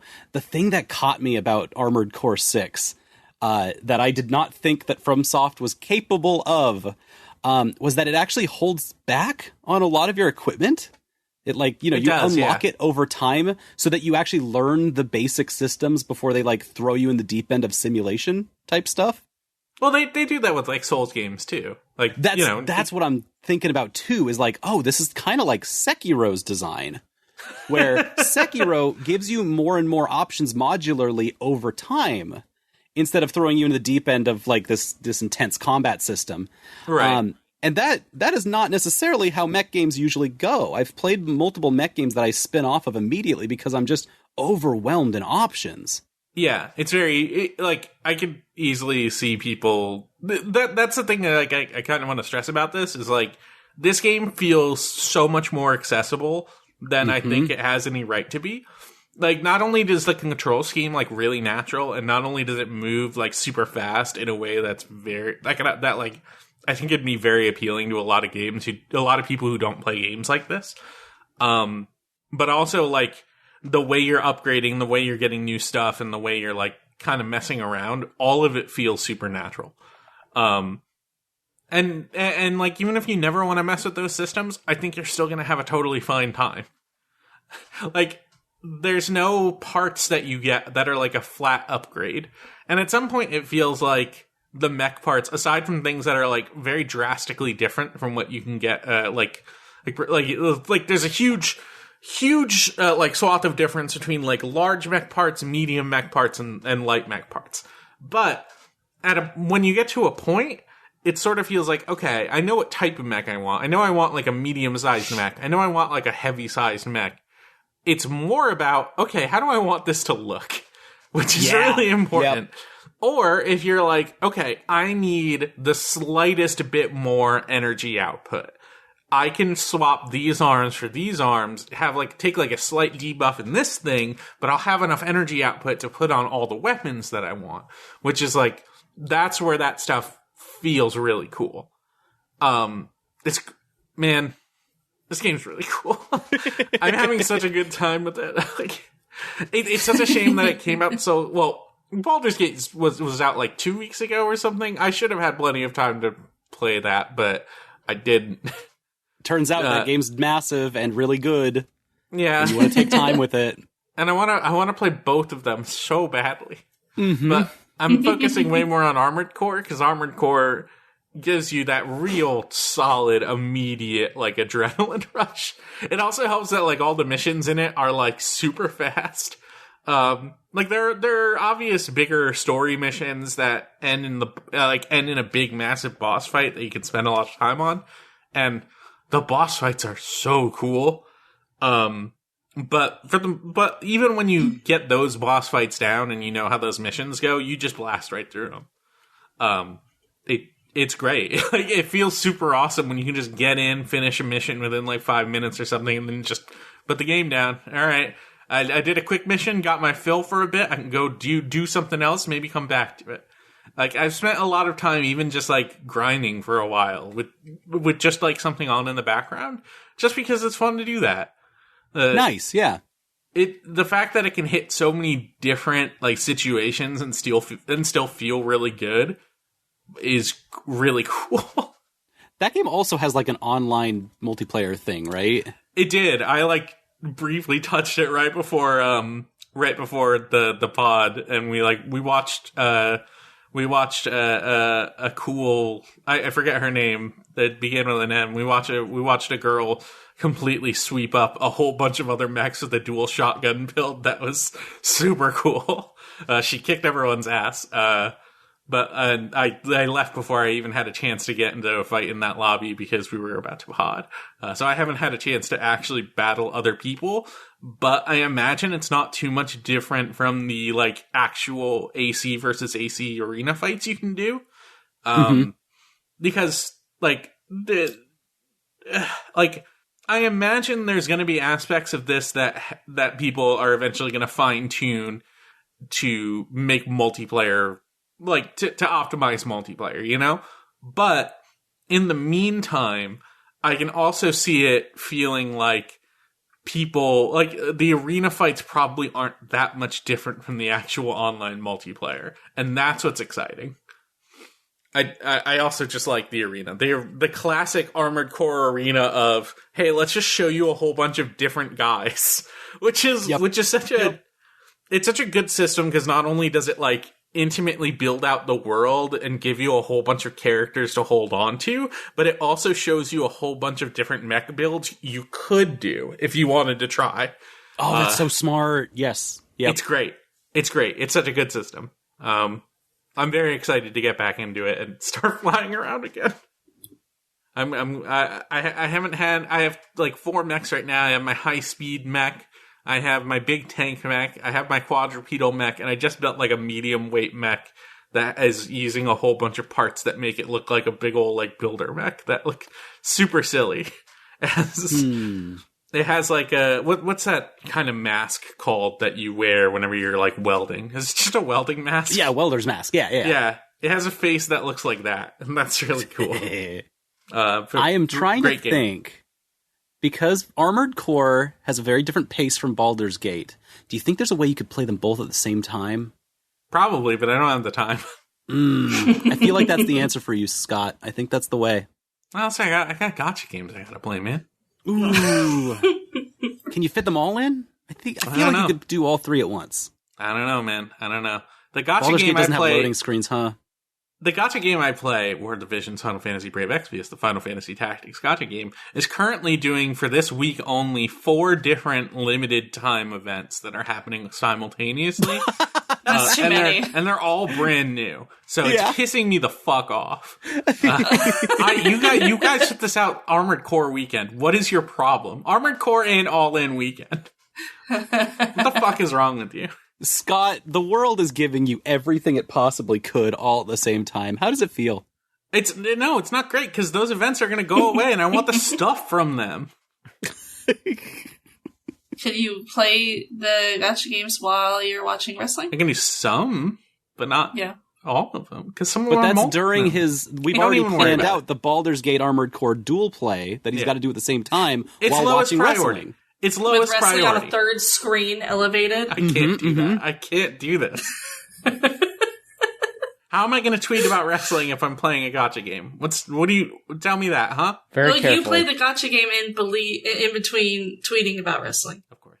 Right, right. Armored Core 6 kicks out. If only there was some game that was like about how to organize all of your time that was like a Game of the Year candidate. It could probably fix this. We're still talking about Oblivion? I'm thinking about Pikmin, Oblivion actually. Game of the Year, yeah. Okay. Yeah, you know what? I 100% in Pikmin 4. I played the whole goddamn thing. Oh. Gamer. Did the whole fucking thing. I got all the platinum medals. Yes, wow. Yeah, I did do a speedrun strat on one of the Sage trials, so I didn't actually play that one. But, I mean, I also kind of did actually play it because what I did was cool, so it's fine. That game's really fucking good, though, is the thing. Mm-hmm. I adored it all the way through. It's super cute. It's just a blast to play. They figured out how to make Pikmin a bit more accessible without making it anywhere less fun to interact with. Because you have so many more options at your disposal with Ochi. Like, they evolved what was going on with Pikmin 2 and 3. Because, Pikmin 2, it was Olimar and Louis. And 3, you had the 3 characters. You could swap between 3 characters. And this one they went, no, you know what? No, it needs to stay 2. But one of them's a dog. And the dog can jump around, and the dog can do a rush attack, and the dog can bite, and the dog can carry a bunch of shit too. You can upgrade the dog. You can upgrade the dog enough that it can carry 100 Pikmin's worth of stuff. And then, later on, you can also teach the dog how to swallow shit. So the dog can just carry it inside of itself, so that way if it gets attacked, it won't just it's less difficult for the dog to get attacked. Everything I've seen about Ochi, just the ways that you can play with this character, make it unbelievably broken feeling. You feel so powerful because of this little tiny dog. Yeah, you do. The thing is that this game, it's definitely the easiest Pikmin game, I would say. Just because, you do have all these options, and you are able to just interact with this world in a lot of different ways. But they counteract that by just giving you more modes and more things to do. Right. So it's more about just it's less about a challenge and more just about having fun with these systems, which I respect a lot. I still like hard Pikmin. I really really like the whole franchise. Pikmin 2. I'm arguing with myself over if I think 4 or 2 is the best one. Because, 2 is just, there's nothing like that shit. Pikmin 2 is just something else. But 4 is also just the most well-rounded game in the series, for sure. Because you have these daytime missions where you're just going around, picking up treasures, fighting enemies, giving yourself more area to play around with. But there's other modes. And one of them is the Dandori Challenge, which, well, okay, I should say there's more modes than I'm even really giving credit, because there's normal caves that you will go into where if you play Pikmin 2, you remember the caves. You hop down and you collect some treasures, and it's pretty simple. It's just little challenge dungeon kind of things. They usually have some sort of gimmick about them. There's Dandori challenges, which so they have introduced the concept of Dandori, which is just them being you need to be smart about when you're doing stuff. You need to spread your Pikmin out. You need to not have them all carry stuff at the same time. Maybe it is faster to, instead of having 6 Pikmin carry one thing that weighs 3 units, it's actually smarter to have 3 carry one and then 3 carry another, because now you're moving 2 things. Yes, it's about efficiency, right? Yeah, they're just teaching you that efficiency. And so those challenges are basically just, they drop you into a cave, and then they say, all right, here's all the treasure and all the enemies. Collect all of them in the time limit. And then there are Dandori battles, which is pretty much just the multiplayer aspect. I never really played any Pikmin multiplayer. I didn't know another human being who wanted to play fucking Pikmin with me. Are you kidding me? I already had enough trouble. I have enough trouble interacting with human beings normally. I'm not going to be able to say, hey, come over to my house and play Pikmin with me. That's not happening. But they let you at least kind of emulate that by having a couple of these Dandori battles, which are basically just they plop you down into like a small map, and you and someone else are trying to collect things faster than they can. And then every once in a while, it'll be like, oh, this item's worth twice as much. Oh, here's a bomb that you can carry over to your opponent's onion, and then when it gets sucked up, you can grab some of their like essence basically, and then you can bring it over to yours, so they'll lose points and you'll gain points. It's there's items that drop around, and you could pick them up, and then you could throw them at your opponent. So it's like, oh yeah, I got a smoke grenade, and you could just throw that at your opponent. Or hey, I just cast lightning at you, and lightning rains from the sky and freezes them. It's good. It's good as hell. Nice. Yeah. Yeah. Very fun. Very fun. And then the last new mode that they have introduced are night missions, which famously Pikmin was always about like, hey, the creatures become extremely like agitated and more powerful at night, so you never want to be there at night. But the basic plot of this game is that you're a member of the Rescue Corps, and you make your own character, and you are here to rescue Captain Olimar and the rest of the Rescue Corps because they all crashed. And there's also just a bunch of other people on this planet that you have to rescue, and some of those people have been turned into leaflings. Because I guess whenever something dies on this planet, the Pikmin onion can absorb it and turn them into a creature that can absorb oxygen. Because, all the different aliens that are visiting, they can't actually breathe the oxygen on the planet. So the Pikmin are basically trying to save them by transforming them into a leaf being like they are. But in doing so, the leaflings become obsessed with Dandori, so you have to defeat them in order to knock them out and bring them back to your camp, and then you do the night missions it's basically just like a horde mode where you have to protect a big old tower that at the end of the night spits out some goo, and then the doctor at the base can use it to cure the leaflings. And yeah, so the way that they do the horde mode is pretty interesting, because instead of having to really worry about like collecting different kinds of Pikmin, they introduce a new Pikmin called Glow Pikmin, which are basically just the most powerful Pikmin. They can float around, they can come back to you immediately, and they're immune to everything except for like actual like combat damage. So they won't get hit by fire or ice or any of that stuff. You have to actually crush them to kill them. And so, yeah, you can only use them during night mode or if you're in a cave. Which is, a good way to limit your usage of something so powerful. So instead of night being scary, now it's like your most powerful time of the day where you're just like, oh yeah, this is a bonus mode. Oh no, it's still fucked up because those beasties are coming after you. They want to destroy that tower. And they are very strong. It becomes a tower defense game instead of a collection game, which is cool. Yeah. And it works surprisingly well. Like I would say like, okay, it is maybe the weakest part of the game, but it's still really, really good. Like it's like the rest of the game is like a 10 out of 10, and that is like a 9. Or I get I don't use 10 out of 10s. Everything else is a 5, and that part is like a 4. It's still really good. It's still really good. But it's also novel that it's a tower defense. They turned Pikmin into a tower defense game, and that in itself is pretty novel and cool. Mm-hmm.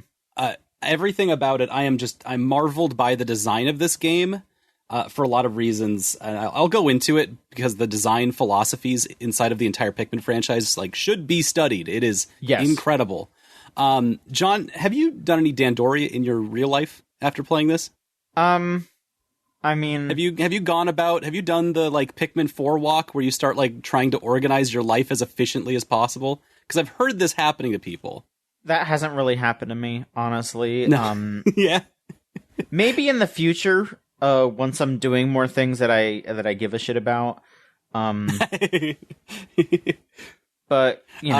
I've heard about Pikmin 4 having zen-like effect on people's on their executive function, where they're like, all right, I'll break this problem I have into smaller steps and do them all in this time frame, which is just, normal things that like a therapist would tell you to organize your day with. But Pikmin 4 is that therapist in a way because of how it's designed. Yes. And for coming from Pikmin 1, which is an oppressive game. Yes. It is about forcing you into action instead of co-opting you into action. It's incredible. Just the trajectory that Pikmin has gone on. It's just great design. It's not like every game has to be like this, but like it has taken a game franchise that used to be very hard to get into because it is a little scary. That's the purpose of it. That's it's oppressive. Mm-hmm. I think the smart thing too is that they actually like dole out everything a lot slower, and that's mostly to its benefit. There are some things that are a little frustrating, like and I'll get to that in a moment. But for the most part, like the fact that you don't just start out with 100 Pikmin at your disposal, you actually start out with like 10, and then as you go, you find they call it Flarlick, and when you add Flarlick to your onion, it gives you another 10 Pikmin to play with, basically. So you get to 100 over time. And so I think that's part of like bringing you into it is, like easing you into this concept of, okay, you're going to have more things to play with. How are you going to use these this new amount of Pikmin to explore further and do more things without doing it all at once? I really respect how like smart everything about it is. But yeah, like my biggest gripe about the game is basically the post-game content in a sense, because they give you a couple of upgrades like right at the end that are cool, but are basically just completely useless. For example, so some of it you can make it not useless, but you have to like actively try to do it. So they give you some really cool upgrades. I guess mechanical spoilers for Pikmin 4 here, I guess, just in case you care. They let you produce more Pikmin when you find an onion of that color, and you can bring it over and it fuses with the onion and it becomes like a big old rainbow. And so you find every color out in the wild except for purple and white. And you get purple and white by beating the Sage Trials, which are the hardest challenges in the game. Like I said, I got the platinum ranking on that, and that was legitimately hard. Like, it probably took me like another like 2 or 3 nights of playing to beat Pikmin 4 because I was doing those trials. Yeah. They are extremely difficult, but yeah, you get the purple and white Pikmin for that. But the kicker is that in order to really succeed on those, you have to unlock the Pluck Whistle, which you get by fully upgrading every other ability that you have. So you have to be fully upgraded to do that, to get the purple and white Pikmin, and then by the time you have all of that, you're right at the end. You're on the last chapter, basically. You're right there. And then when you do finish the game, you unlock a bunch of other like small little things. Like when you fight, after you beat the final boss, you get these other like little, fun things that would have been fun to mess around with, but you're done. Like I was 100% done, and they were like, oh hey, here's some other like bonus goodies, and it's just like, I literally can't use these. Like, why would I use these little goodies when I have 100% of this game? I have gotten every single treasure. I have defeated every single enemy. I'm done. What are you giving this to me for? It's very bizarre. But, like, otherwise, it's just super good. It's just really fucking good. There's too many good games out right now. There really are, is the thing. And you know what game we're not covering right now is fucking Bomb Rush Cyberpunk. That came out, like, this week. I know. Yeah. I have no room for it. Yeah. Space your games out, guys, please. Yeah. It's not going to get better by the end of this year either.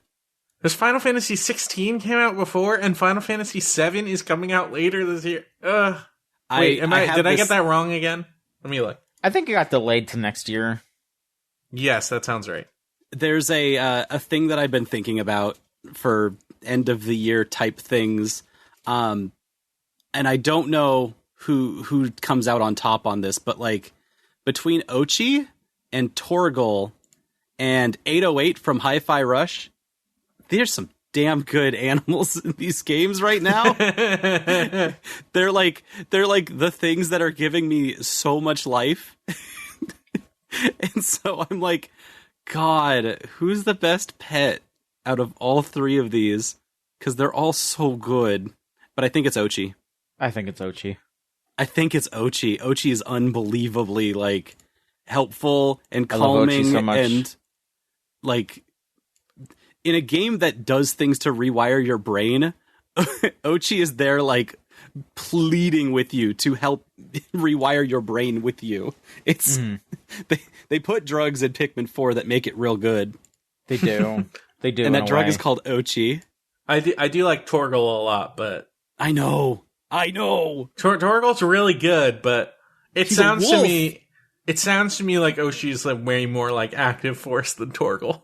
They put another dog. They put another dog in Pikmin 4 named Moss, and it's Olimar's dog, and it is like the most hateful looking animal ever. Like everyone immediately made jokes that was like, "Oh, this dog is so homophobic," and you're just like, "That can't be true." And then you look at that dog, and you're like, "You know what? I think this dog might have a little hate in its heart." I don't know. I was trying to see what you were talking about. I googled. I was like typing in Pikmin 4 Moss, and the first thing that autofills is homophobic.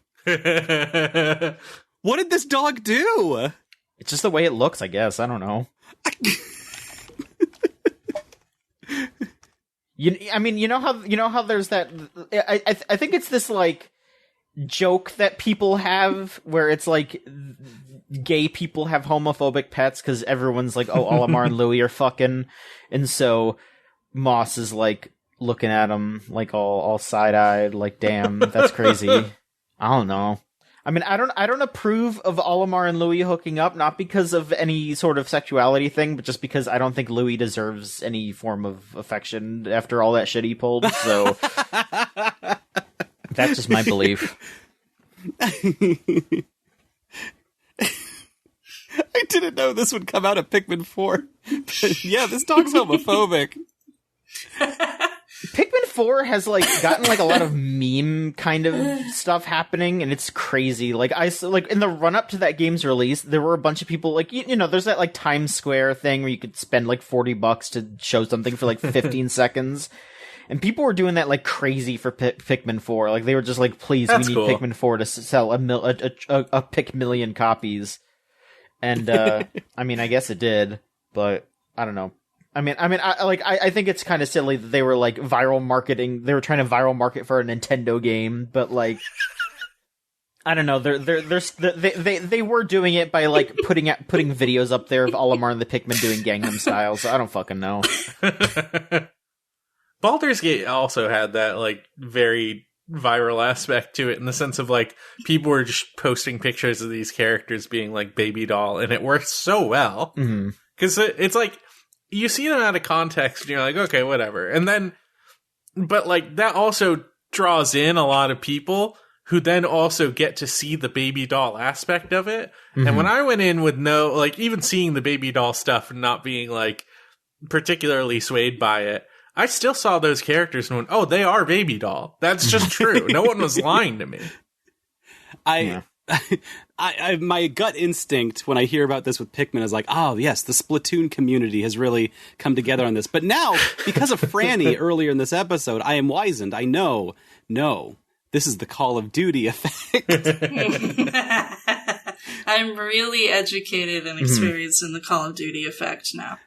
Are those people going to baby doll Louis next? Do you think Louis going to be the next Tumblr sexy man? Which I don't think he should, because Louis deserves scorn, not love. I'm gonna. Then they will definitely baby doll him. I think all the Pikmin should gather together and smash Louis with a hammer. That's what needs to happen.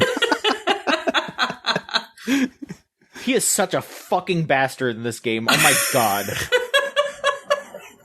I don't know anything about Pikmin. I've been looking at Baldur's Gate fan art on my phone while you guys talk. Why is there a villain in Pikmin? You know why.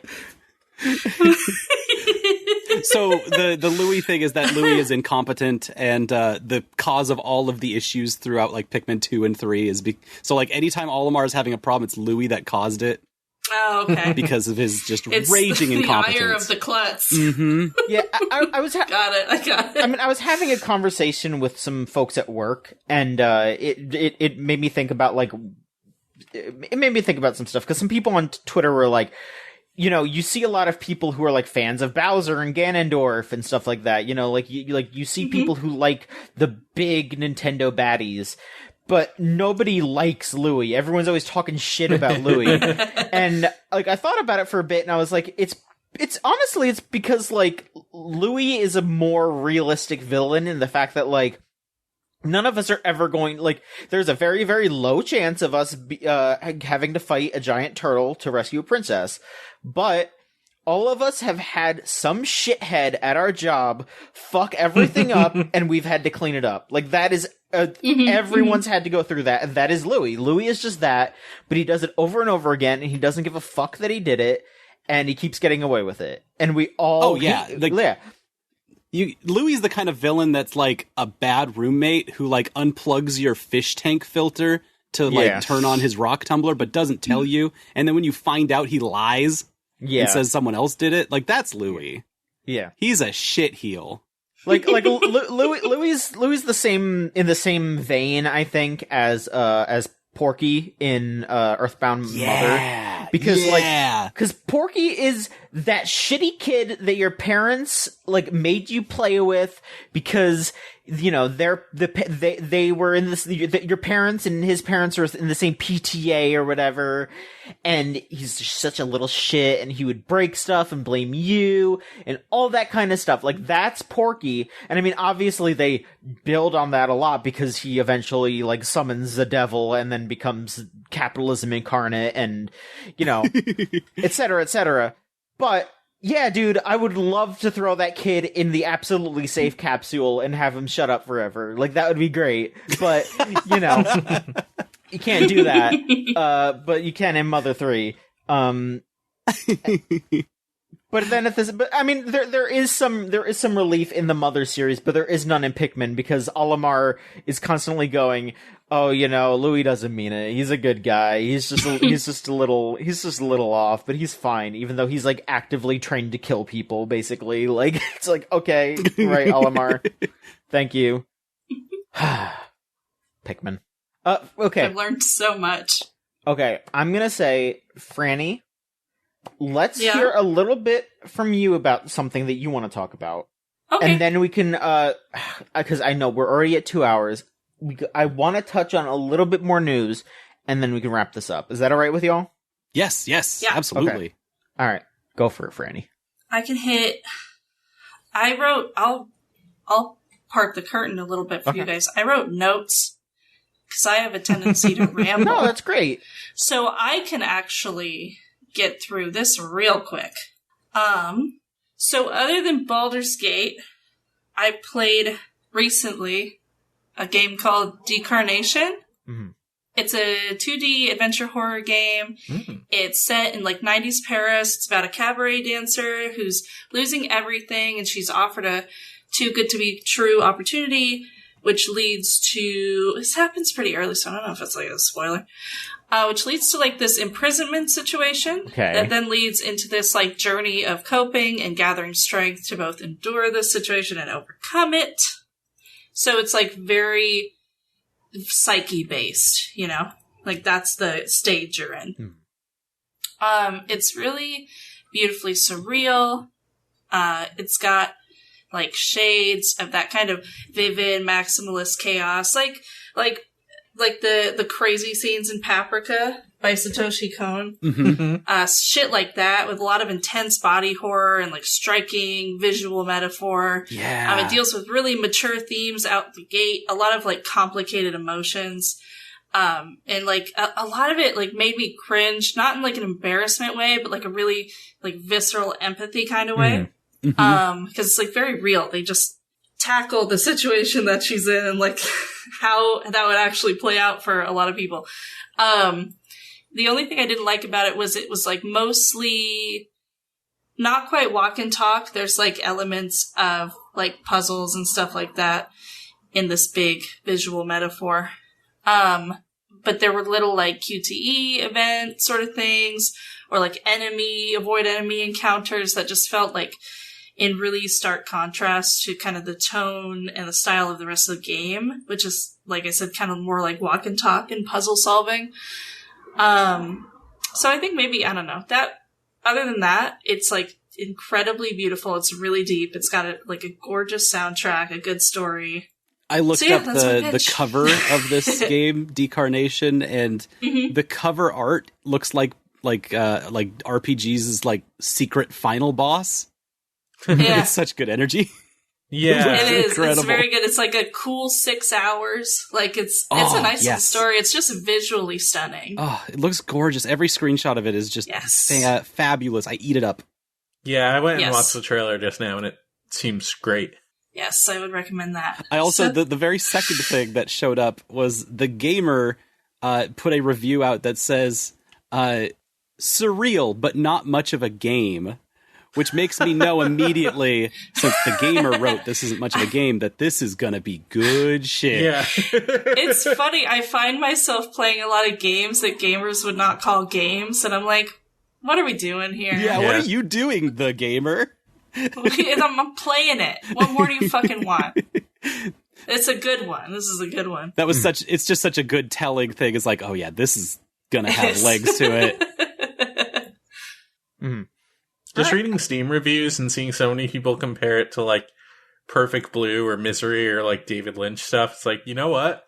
Ooh. That's that's really fucking cool. Like that's a great There's a lot comparison. of that really visceral surrealism to it. Genuinely, that's like a driving like aestheticism to it. The top review on it just says you can tell it's French. Yes. All right. Yeah, a lot of swan imagery.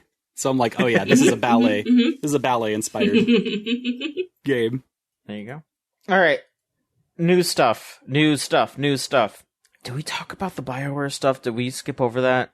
Oh, we can talk about it We real didn't quick. talk about Okay. But I thought we earlier said we literally don't have to talk about Bioware anymore. Well, we're free. We can be free. Well, unfortunately, we kind of do have to talk about this one because they pulled a friggin' terrible bungle here. Yeah. They pretty much, I mean, they did a lot of horrible shit to some people here, but at the same time, they also shot themselves in the foot, like, multiple times. I feel like it just seems like a complete and total, like, idiotic move all around. Just bad. So, they laid off 50 people. Okay. And just some of the most crazy-ass possible people to lay off. Where, it seems like they are in a very weird spot right now in that there's been, like, no news whatsoever about any of their, like, big sequels. Like, they're supposed to be making a new Dragon Age, they're supposed to be making a new Mass Effect. And there's been, like, no news about either of those things for ages and ages and ages. And now the first thing in a long time that we're hearing about this stuff is that they're laying people off. And a bunch of the people that they laid off were, like, their longtime writers who, like, worked on, like, the original Dragon Age and shit like that. Like, they are just getting rid of people who should be, like, pillars of these games. And then... Not only that, but, like, the narrative... They laid off, like, narrative people who've been there for a long time. A bunch of old guard people. Yeah. And something like Dreadwolf, for example, I believe is, like, pretty much a lot of it is done, which means a lot you have to of the imagine work it's closely in the development. Right. They've been in, like, alpha, beta, I don't know, whichever stage for, like, a while now. And so you just have these people who put a lot of work and a lot of probably really good work into it, just being severed from the thing that they were working on before it's even out. Just laid off and like, thank you for all your hard work. Goodbye. So just reading the story, the impression I get is Dreadwolf, and especially the Mass Effect that is supposed to be in pre-production, are probably not as far along as management wants them to be. Not only that, the other big part of not only laying off 50 people was they stopped working with an external QA team that had recently unionized. Keyword Studios. Of course. Yeah, of course. So wow. the strong impression that I get here is EA was Dreadwolf probably was not meeting their development expectations. And EA is like, well, we need to bring the hammer down. The old guard people were probably like, hey, listen, like, if we want this game to be done and we want it done right, we're definitely probably going to need to delay it, need more time. And instead of actively giving that to them, EA probably saw, and this is just me interpreting it based on the little public information that is out there. Like, don't take this as like the gospel truth or anything, but you can really easily see it as a situation where like the people who have made these games like many times over are telling EA, the people who give them money. BB is also here to help me like kind of explain this point. That like baby. Hold on, I'm gonna kick BB out. Hi, BB. I love you. Come on, I got. That is the most little sweetie pie cat meow I've ever heard. Sorry about that. All good. As I was saying, you can imagine like the old guard people who have been through this for years, who have like put out several of these games, being like, "Hey, listen, EA, we're not going to be able to put this game out in time in the state that you want it to be in. Like, we need more time." And EA needed to lead, like, they believe they need to lay the hammer down. Excuse me. They needed to lay the hammer down and be like, okay, well, it's much easier for us to get rid of all of these people, bring in new folks to help finish this game up as quickly as possible, instead of hearing all of this dumb resistance to just having a game out when they want it to be out. Because publishers don't care about the quality of a game. They want a finished game. Yeah. Or a game that is sellable. That's just what it's. Yeah. And also, they don't want to work with unions because unions cost them more money. It just feels like such a desperate move by a company that we, just earlier in this podcast said we're, in a do not need to exist anymore. Yeah. The statement this is the worst way for that to happen. I was, being silly about it earlier, but like, you don't want to see this. This sucks.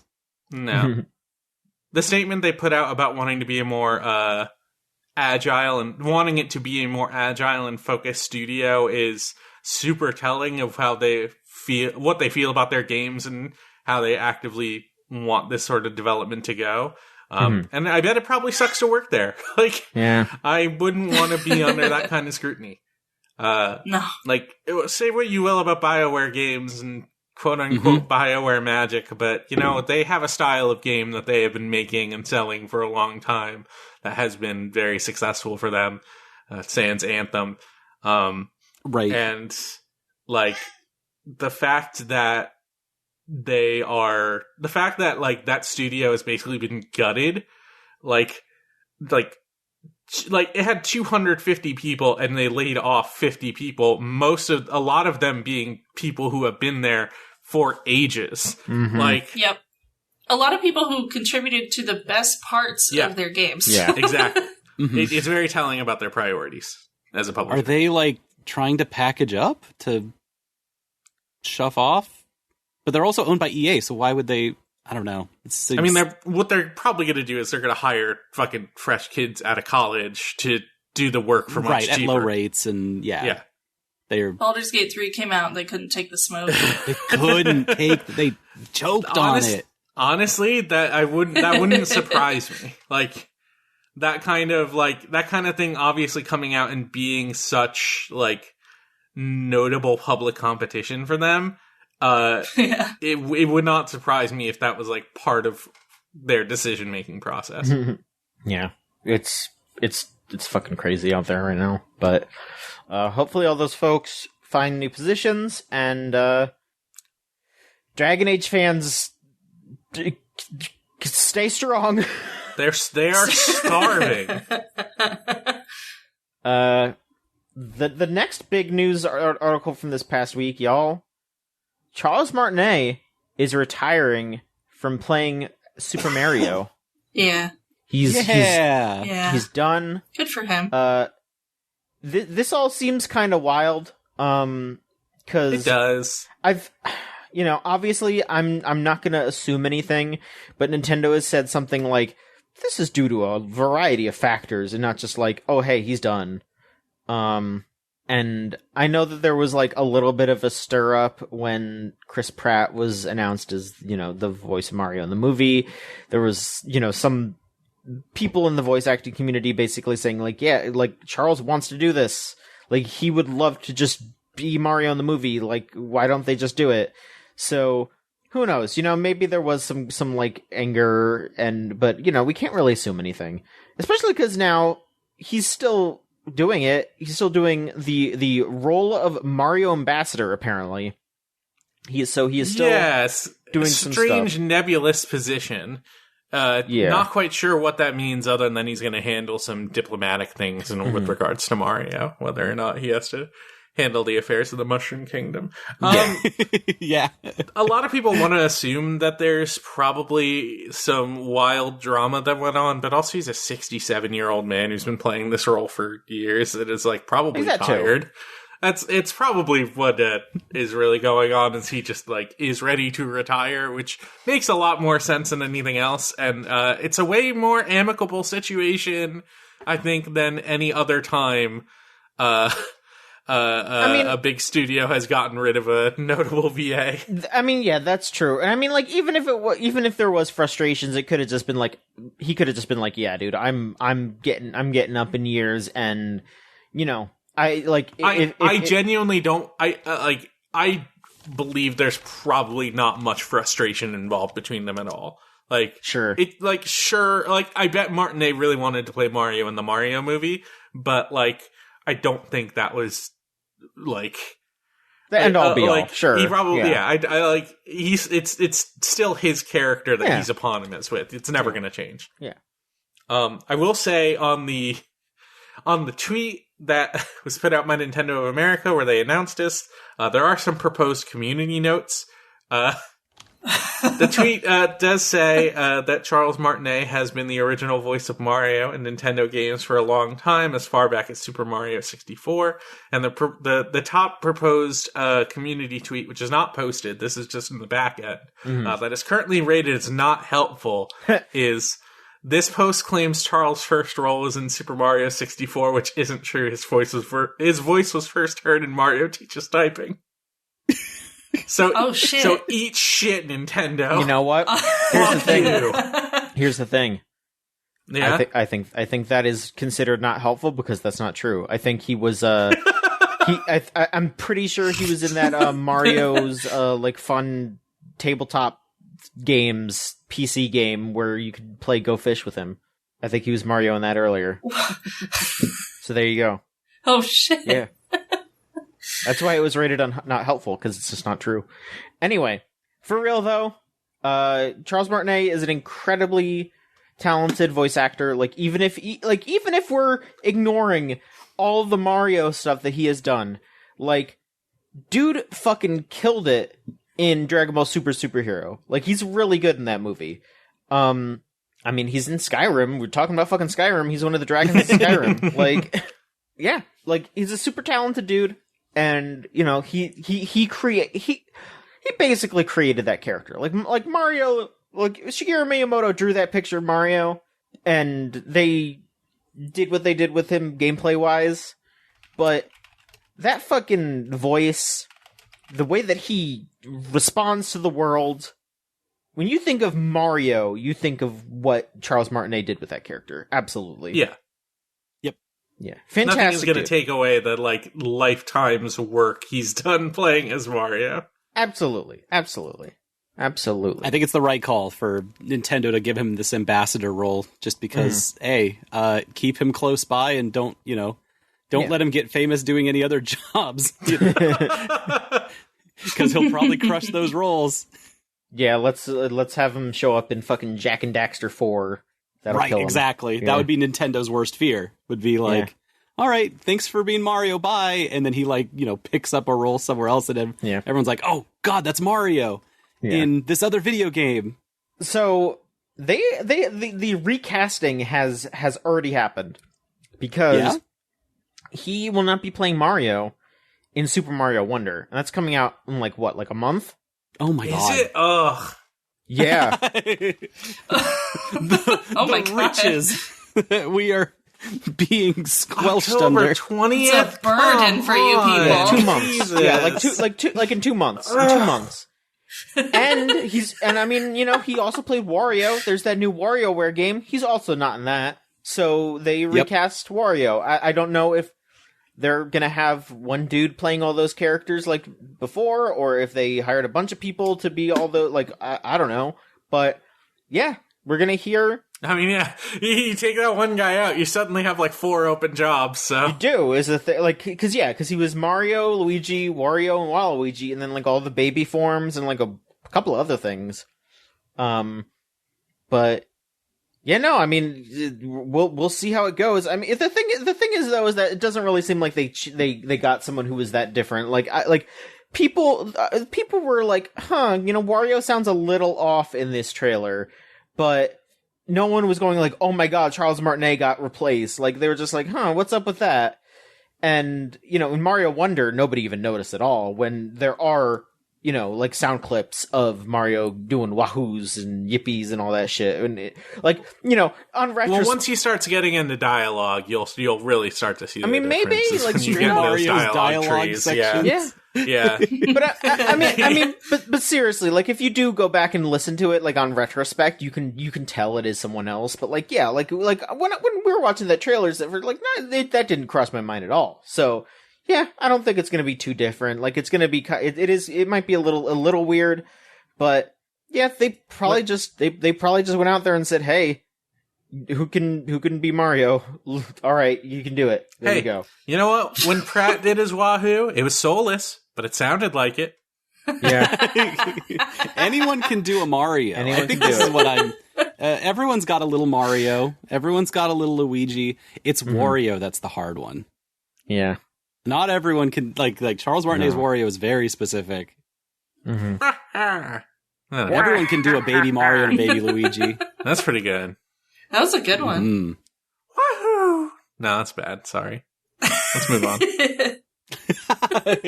I'm trying to imagine this, Mario has to put down the Wonder Beans to take a long phone call with his doctor. And you just have to go down the tech tree where you have to listen to this new fake Mario talk about different rash creams that he needs to put prescriptions in for. They're like, we're going to make you familiar with this new one real quick. Yeah.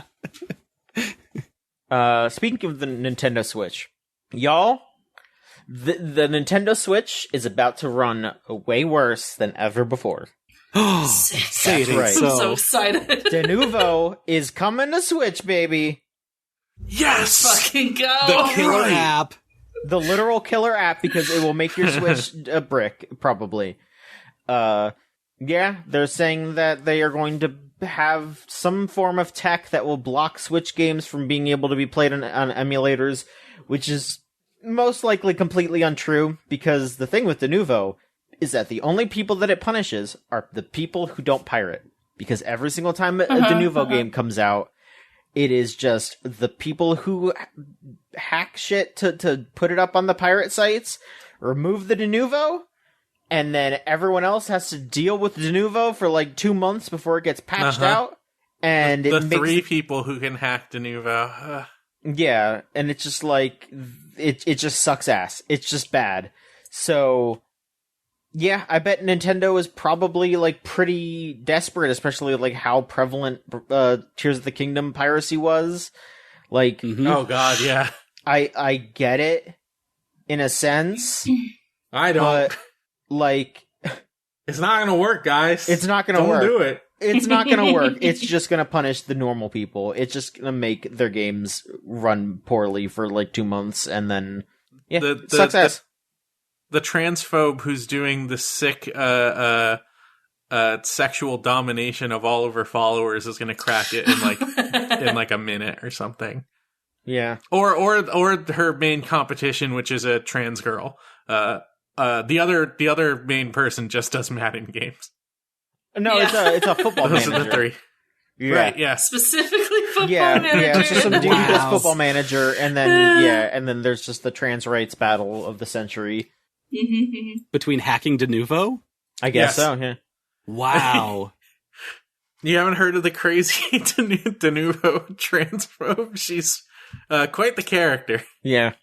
Was it that I remember, like, she put a whole readme where she, like, defends J.K. Rowling? She does. Yeah. She literally does that in every single one of those. Like, cool. her updates she does. Cool. Wow. It's just like a huge transphobic screed. She's quite terrible. This is really like a Batman Joker situation then, huh? Yeah, and then you have the guy that only cracks football manager. Yeah, the Batman, and those the Joker, are the three. Those are the three that we've got. Yep. And the football manager.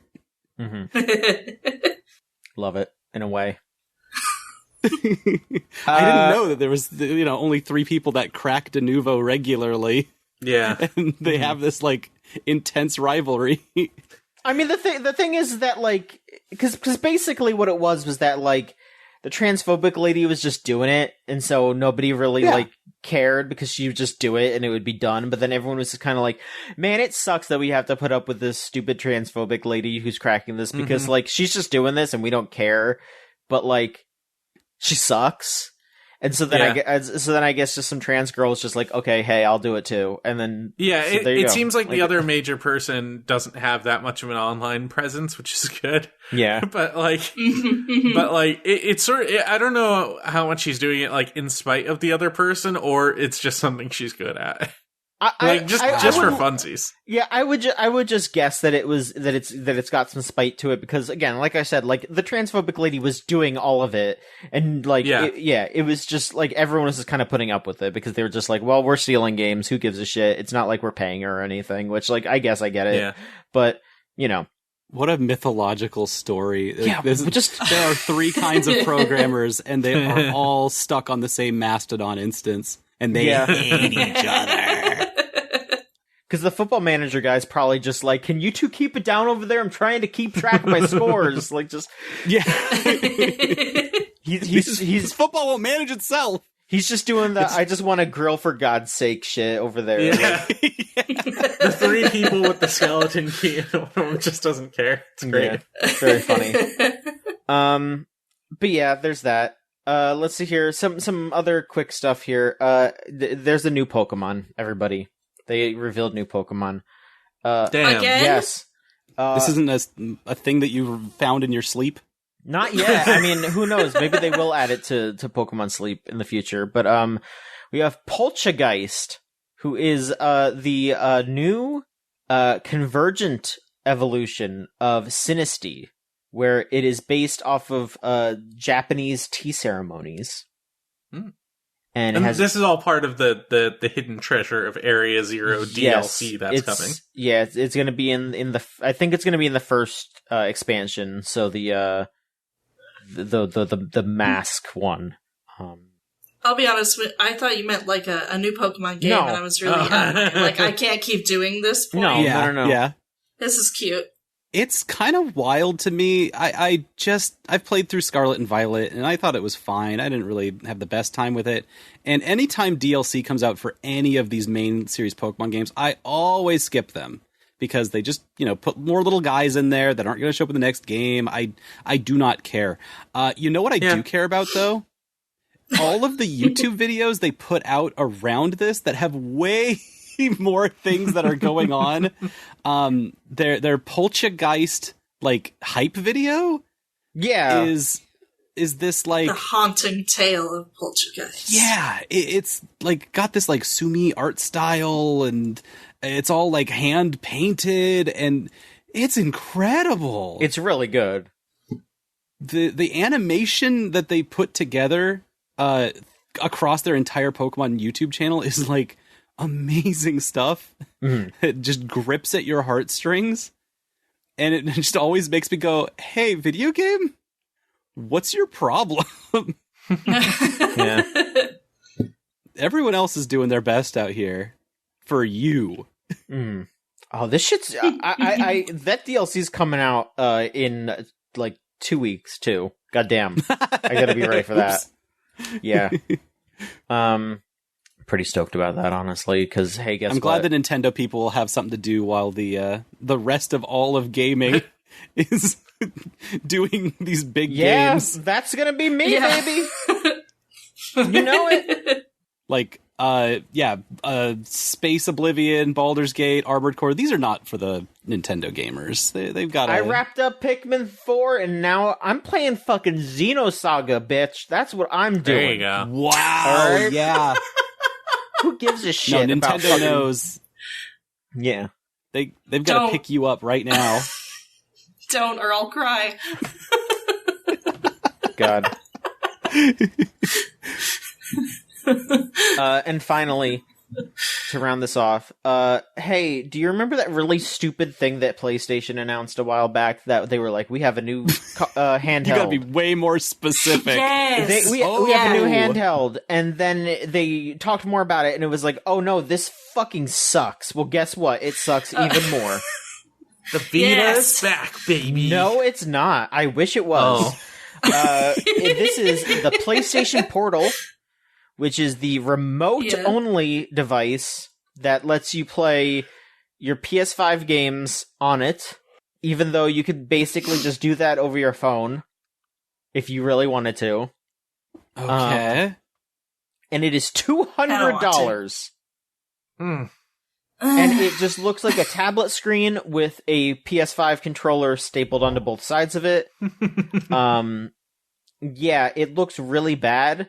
But then they also went, hey, but we're also going to put out these, like, really, really nice headphones that we're, like, I guess, trying to get you to use with this thing.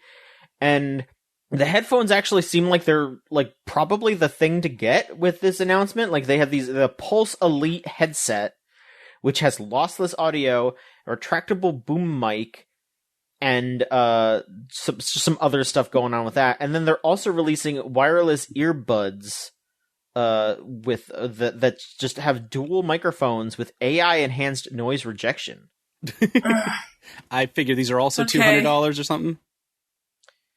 Let me see here. The Pulse Elite will be $150, and the Pulse Explorer, which is the earbuds, is $200. Oh my god! But yeah, like that's these, what I thought. I mean, these are very much specifically supposed to be like if you want super high end headsets or earbuds, like, you know, not something that I'm gonna get, but if you're an audiophile, these seem like they're actually like worth investing in, which is pretty crazy.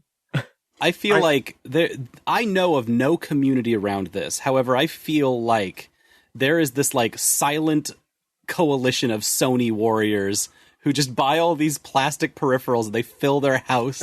Oh, 100%. The like hardware that Sony produces.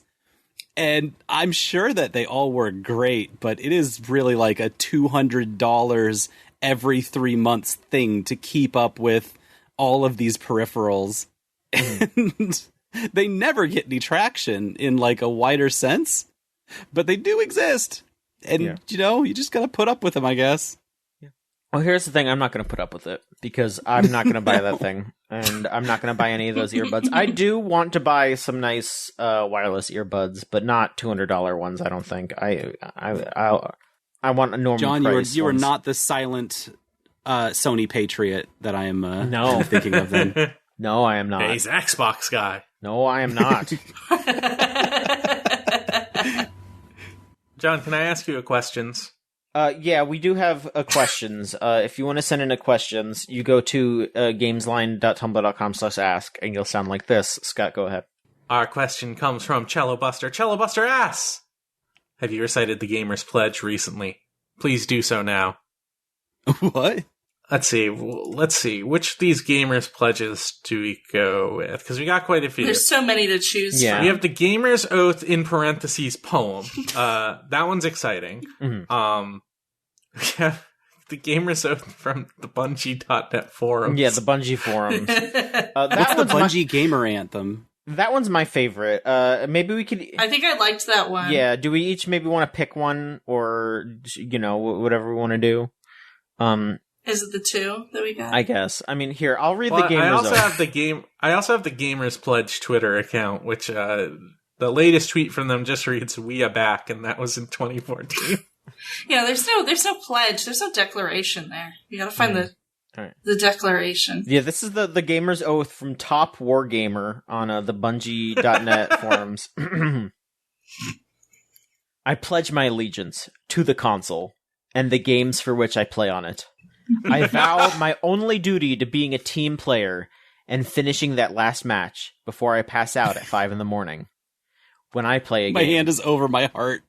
When I play a game, I suck it up and endure till the end. If a teammate is a bad player, boot him with justice served, and not because you lusted too. This is the Gamer's Oath. We will stand by it always.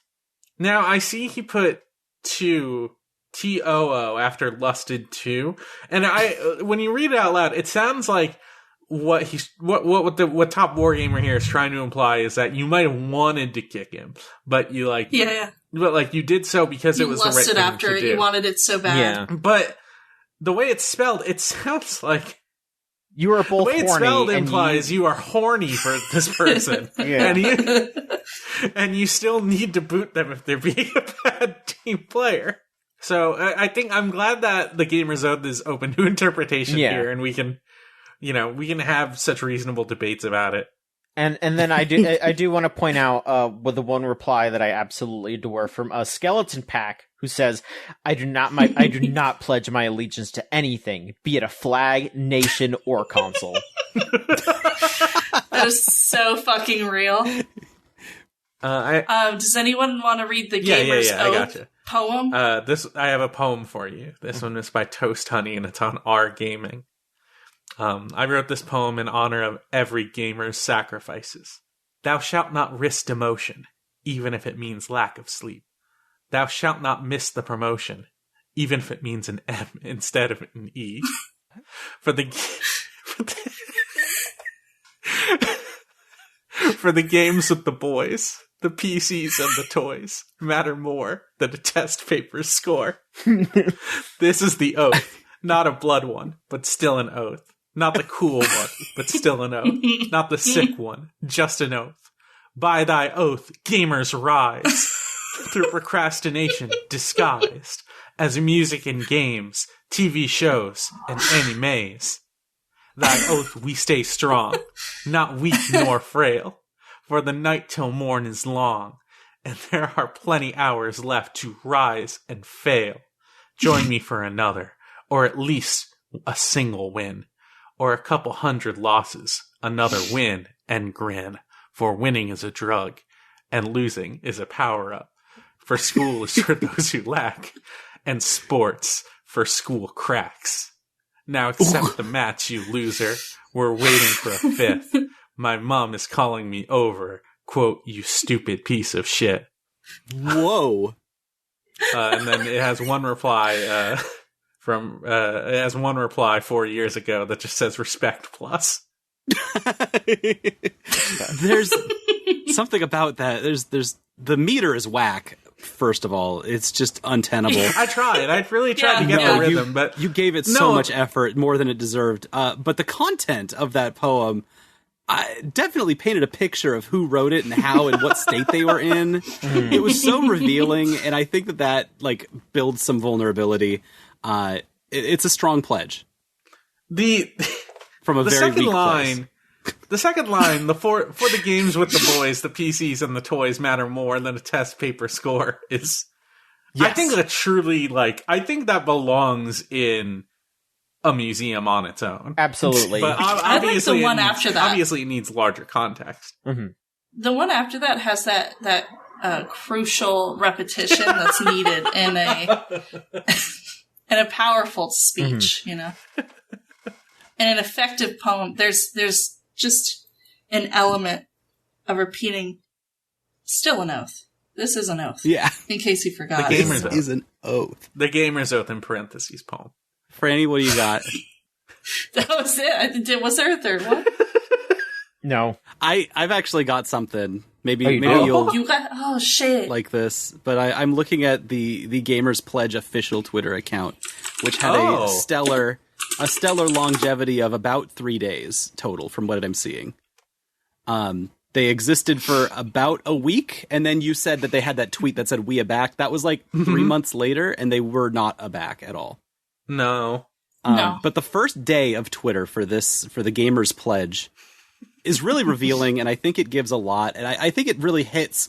It is a pledge. It is a pledge in and of itself. So from the first tweet they ever made through that day, they say, Gamers Pledge is a community where you can join the pledge team for free, which is all in caps. Gaming is a fact, not a statement. Oh my god. Fun time in the beach, babes. Like, wow. And that was the Gamer Pledge day. So that's the pledge. So here's the thing I like about the Gamers Pledge Twitter is that it has so much environmental storytelling. Yeah. It's just from the top, you see 86 following, 31 followers. The last tweet from 2014. And the bio is admin, with the peace sign up, a guy named Peartriot, and then 1, 2, 3, 4 other names of other people who were involved in the Gamers Pledge.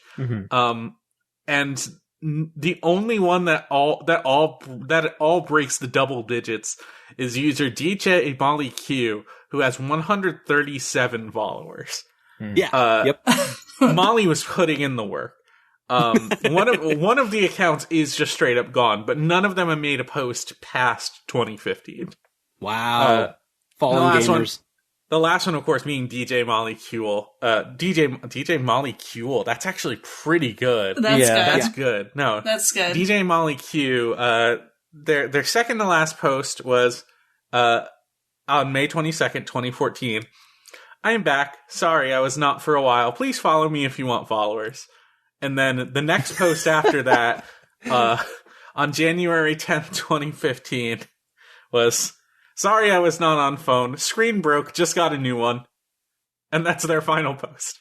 So yeah, I would say if you want a time capsule of what 2014 on Twitter was like, just follow at Gamers Pledge. I think that they are fully formed. Everyone get in there. They are fully formed a, like, Emily is away 4 type character in my head. Here's the beauty of this is, like, the Gamers Pledge as a concept is so deeply rich to me. I really want to, similarly to how Tony Khan bought ROH, I really want to just see if I can get in there and scoop up Gamers Pledge and try and see if I can, like, remake it while still doing it justice, you know? I think we can really make Gamers Pledge the great sort of on-ramp that people need for Gamesline. Of course. Do you think you can get in touch with DJ Molecule and make this happen? You mean Peartriot? I will try and see if I can reach out to Peartriot. Their last tweet was in 2015, which was I liked a YouTube video Minecraft mod showcase 2 Redstone paste mod. Ooh. And then right before that, November 7th, 2014, I'm back. Okay. Yep. They all have the same thing going on where they all tweet "I'm back," and that's it. That's it. That's all there is. That's a great final tweet for you. Anticlimactic. Okay, I scrolled down a bit and I scrolled down a bit on Peartriot's account, and I did just spot this tweet from June 3rd, 2014 that just reads, World Lords. All right. Yes. That's really the lords of our worlds. Oh no, I found another one from April 21st, 2014 that says, Pear is ready for war. Oh my god. I hope Pear is okay. Can I say one more thing about Baldur's Gate? Okay. Yeah, go for it. I've said it before, but not to like a audience. I really think that it would benefit from having the sex card system that Witcher 1 had. Yes. Oh, also, there were a lot more people to fuck in Witcher 1, but I do want to have sex. Yeah, I do want to have you go cards. crazy in that one, but I think someone should get on that. Really, it just speaks to how many more people we need to be able to fuck in Baldur's Gate. Well, yeah. That's such an important note to end on. Thank you, Franny. All right. Like, we really gave it, people earned this 2.5 hour podcast. For real. We're coming up on 3 at this fucking point. We're going for it. Yeah. Jeez. Not on my watch. All right. Well, we're done. Pretty much. So, Thank you all for listening, everyone. If you want to support us, you can follow us on all of the different social media we have. On Twitter, it's at not VGShushushu. Oh my god. Oopsie. It's 1 a.m. I'm tired. I have to be awake in like 6 hours for work. Dog All In starts at like 11 o'clock my time. I feel you. Anyway. You can follow us at Gamesline. The Gamesline. Fuck! Yeah, God damn They're it! all down there. You can I'm read not them looking all. at it. I'm tired. Okay. It's okay. Now, you can go to our website, gamesline.net. You can follow us on Twitter, at the Gamesline. You can go to our Tumblr. Tumblr is gamesline.tumblr.com. You can put us... You almost said tumblr.gamesline.com. I did. It's like, I recovered. You didn't have to point it out. Oh, this is wrong. Let me update this one real quick. There. Okay. Tumblr is gamesline.tumblr.com, and you can put a /ask at the end of that to be able to send questions. You can go to facebook.com/gamesline if you use Facebook for whatever reason. We have our YouTube, youtube.com/ you have to have an @ and then the Gamesline. It's so bad. It's very bad, yes. And then you can go to our Twitch, twitch.tv/GameslineTV. You could follow all that stuff. If you want to support us, patreon.com/Gamesline. Give us $3 a month for all of that stuff. You can get unlimited Railworks a whole week early. Plus, you can also get exclusive access to the Clothes Line, which is the wrestling podcast. Y'all are going to record a new one of those real soon, right? New one coming up very soon because good old All In. Mm-hmm. You got our Discord, thegamezone.zone. Type that into your web browser and it'll bring you straight there. You can come talk to us about all this crazy shit that we've been talking about. Share your thoughts. We'd love to hear them. And thank you to Melt Channel Magic Circuit for our theme song Crush off of the album Magic is Real. If you want to listen to more of their stuff, it's meltchannel.bandcamp.com, magic-circuit.bandcamp.com, and Bandcamp Friday is coming up, so you'll want to hop on that. First Friday of the month, every month. Where can people find you all? Here, I'll start with you, Franny, because, it's been a bit. What's going on? Where can people find you? You can find me on Twitter at A Real Goldmouth, and that's where I talk shit and post wrestling photographs. And you can find me on Tumblr at A Real Goldmouth, where I reblog Baldur's Gate 3 fan art. And Instagram at A Real Goldmouth, where I post more wrestling photos. That's about it. All right. How about you, Scott? Where can people find you? I'm FKA Socks on Twitter. I'm gamesla.me on Blue Sky. I snagged the GameSla URL that we have. So you can catch me on GameSlime, and you can go to that website too. Check out what's there. What is on that website, by the way, just published 2 things. They published our Armored Core 6 live stream that we did, which I want to say there are 2 versions of that stream. One of them is just the part where we played Armored Core, and the other part includes the hour-long preamble I had to do because that game literally released at the time that I said I was going to start streaming, and it didn't finish unpacking yet. So I had to stall for an hour, and that is up on our Twitch archive. The YouTube version is just the Armored Core. Go check out Gamesline TV on Twitch. Check out the videos there. I think they actually look nicer than the YouTube version because YouTube likes to artifact them up.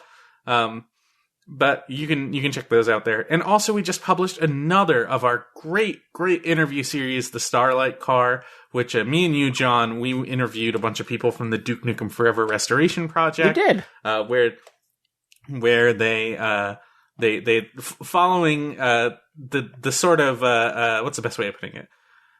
The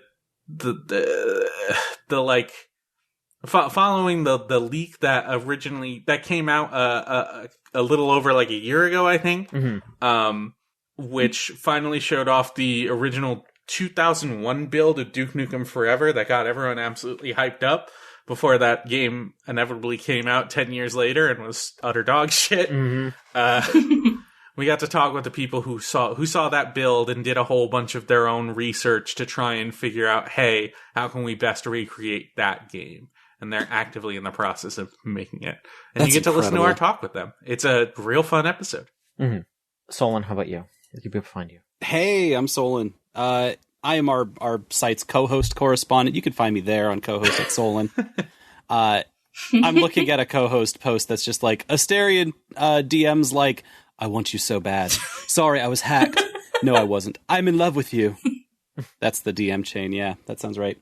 I want to say there's a meme I have like burned into my brain. It's the one where there's a bunch of texts that just say I need to fuck now, and it's every single Baldur's Gate character, and then like one of them is the tadpole that says release your illicit potential, and then the next one is like Shadowheart. I need to fuck now. Yeah. And I've not had the time to create this, but that's in my brain. Yeah, you can find me. I'm also part-time Chorby SP on Twitch and on Twitter. If you go to Chorby SP, you will find the coolest live stream you've ever seen. I just upped my entire game as I am also now a programmer and level designer and professional game maker. Insane. Yeah. Amazing. Woo. And I have just finished today reprogramming my entire live stream setup so that it's all local to my computer instead of using web sources. Nice. Holy crap. I have unleashed like a third level, a fifth chakra. It's nutty, the things that I can do now on a live stream. Oh, yeah. Hey, you know those fax streams that Wayne Radio TV did? Mm-hmm. Yeah. I could do that right now with a what is that called? Not a metal printer. It's a laser printer. It's what are those called? Where they make the stickers? A label printer. Oh. Those ones that just print on black ink stuff. Sure. Wild Are you using the API that Stu made? Because he's the one who made the fax stream. I'm not even using that, and we could be. And now that I've like figured out how to like make things out of computer language, nice. That would be so easy to do now. It's crazy. But yeah, you can find all my stuff on solon.itch.io also. You can find my student stuff, a whole bunch of stuff there that's cool. John, where will we find you? You can find me at JOHN_MICHONSKI on Twitter. But that's still pretty much all I'm using. And that's it.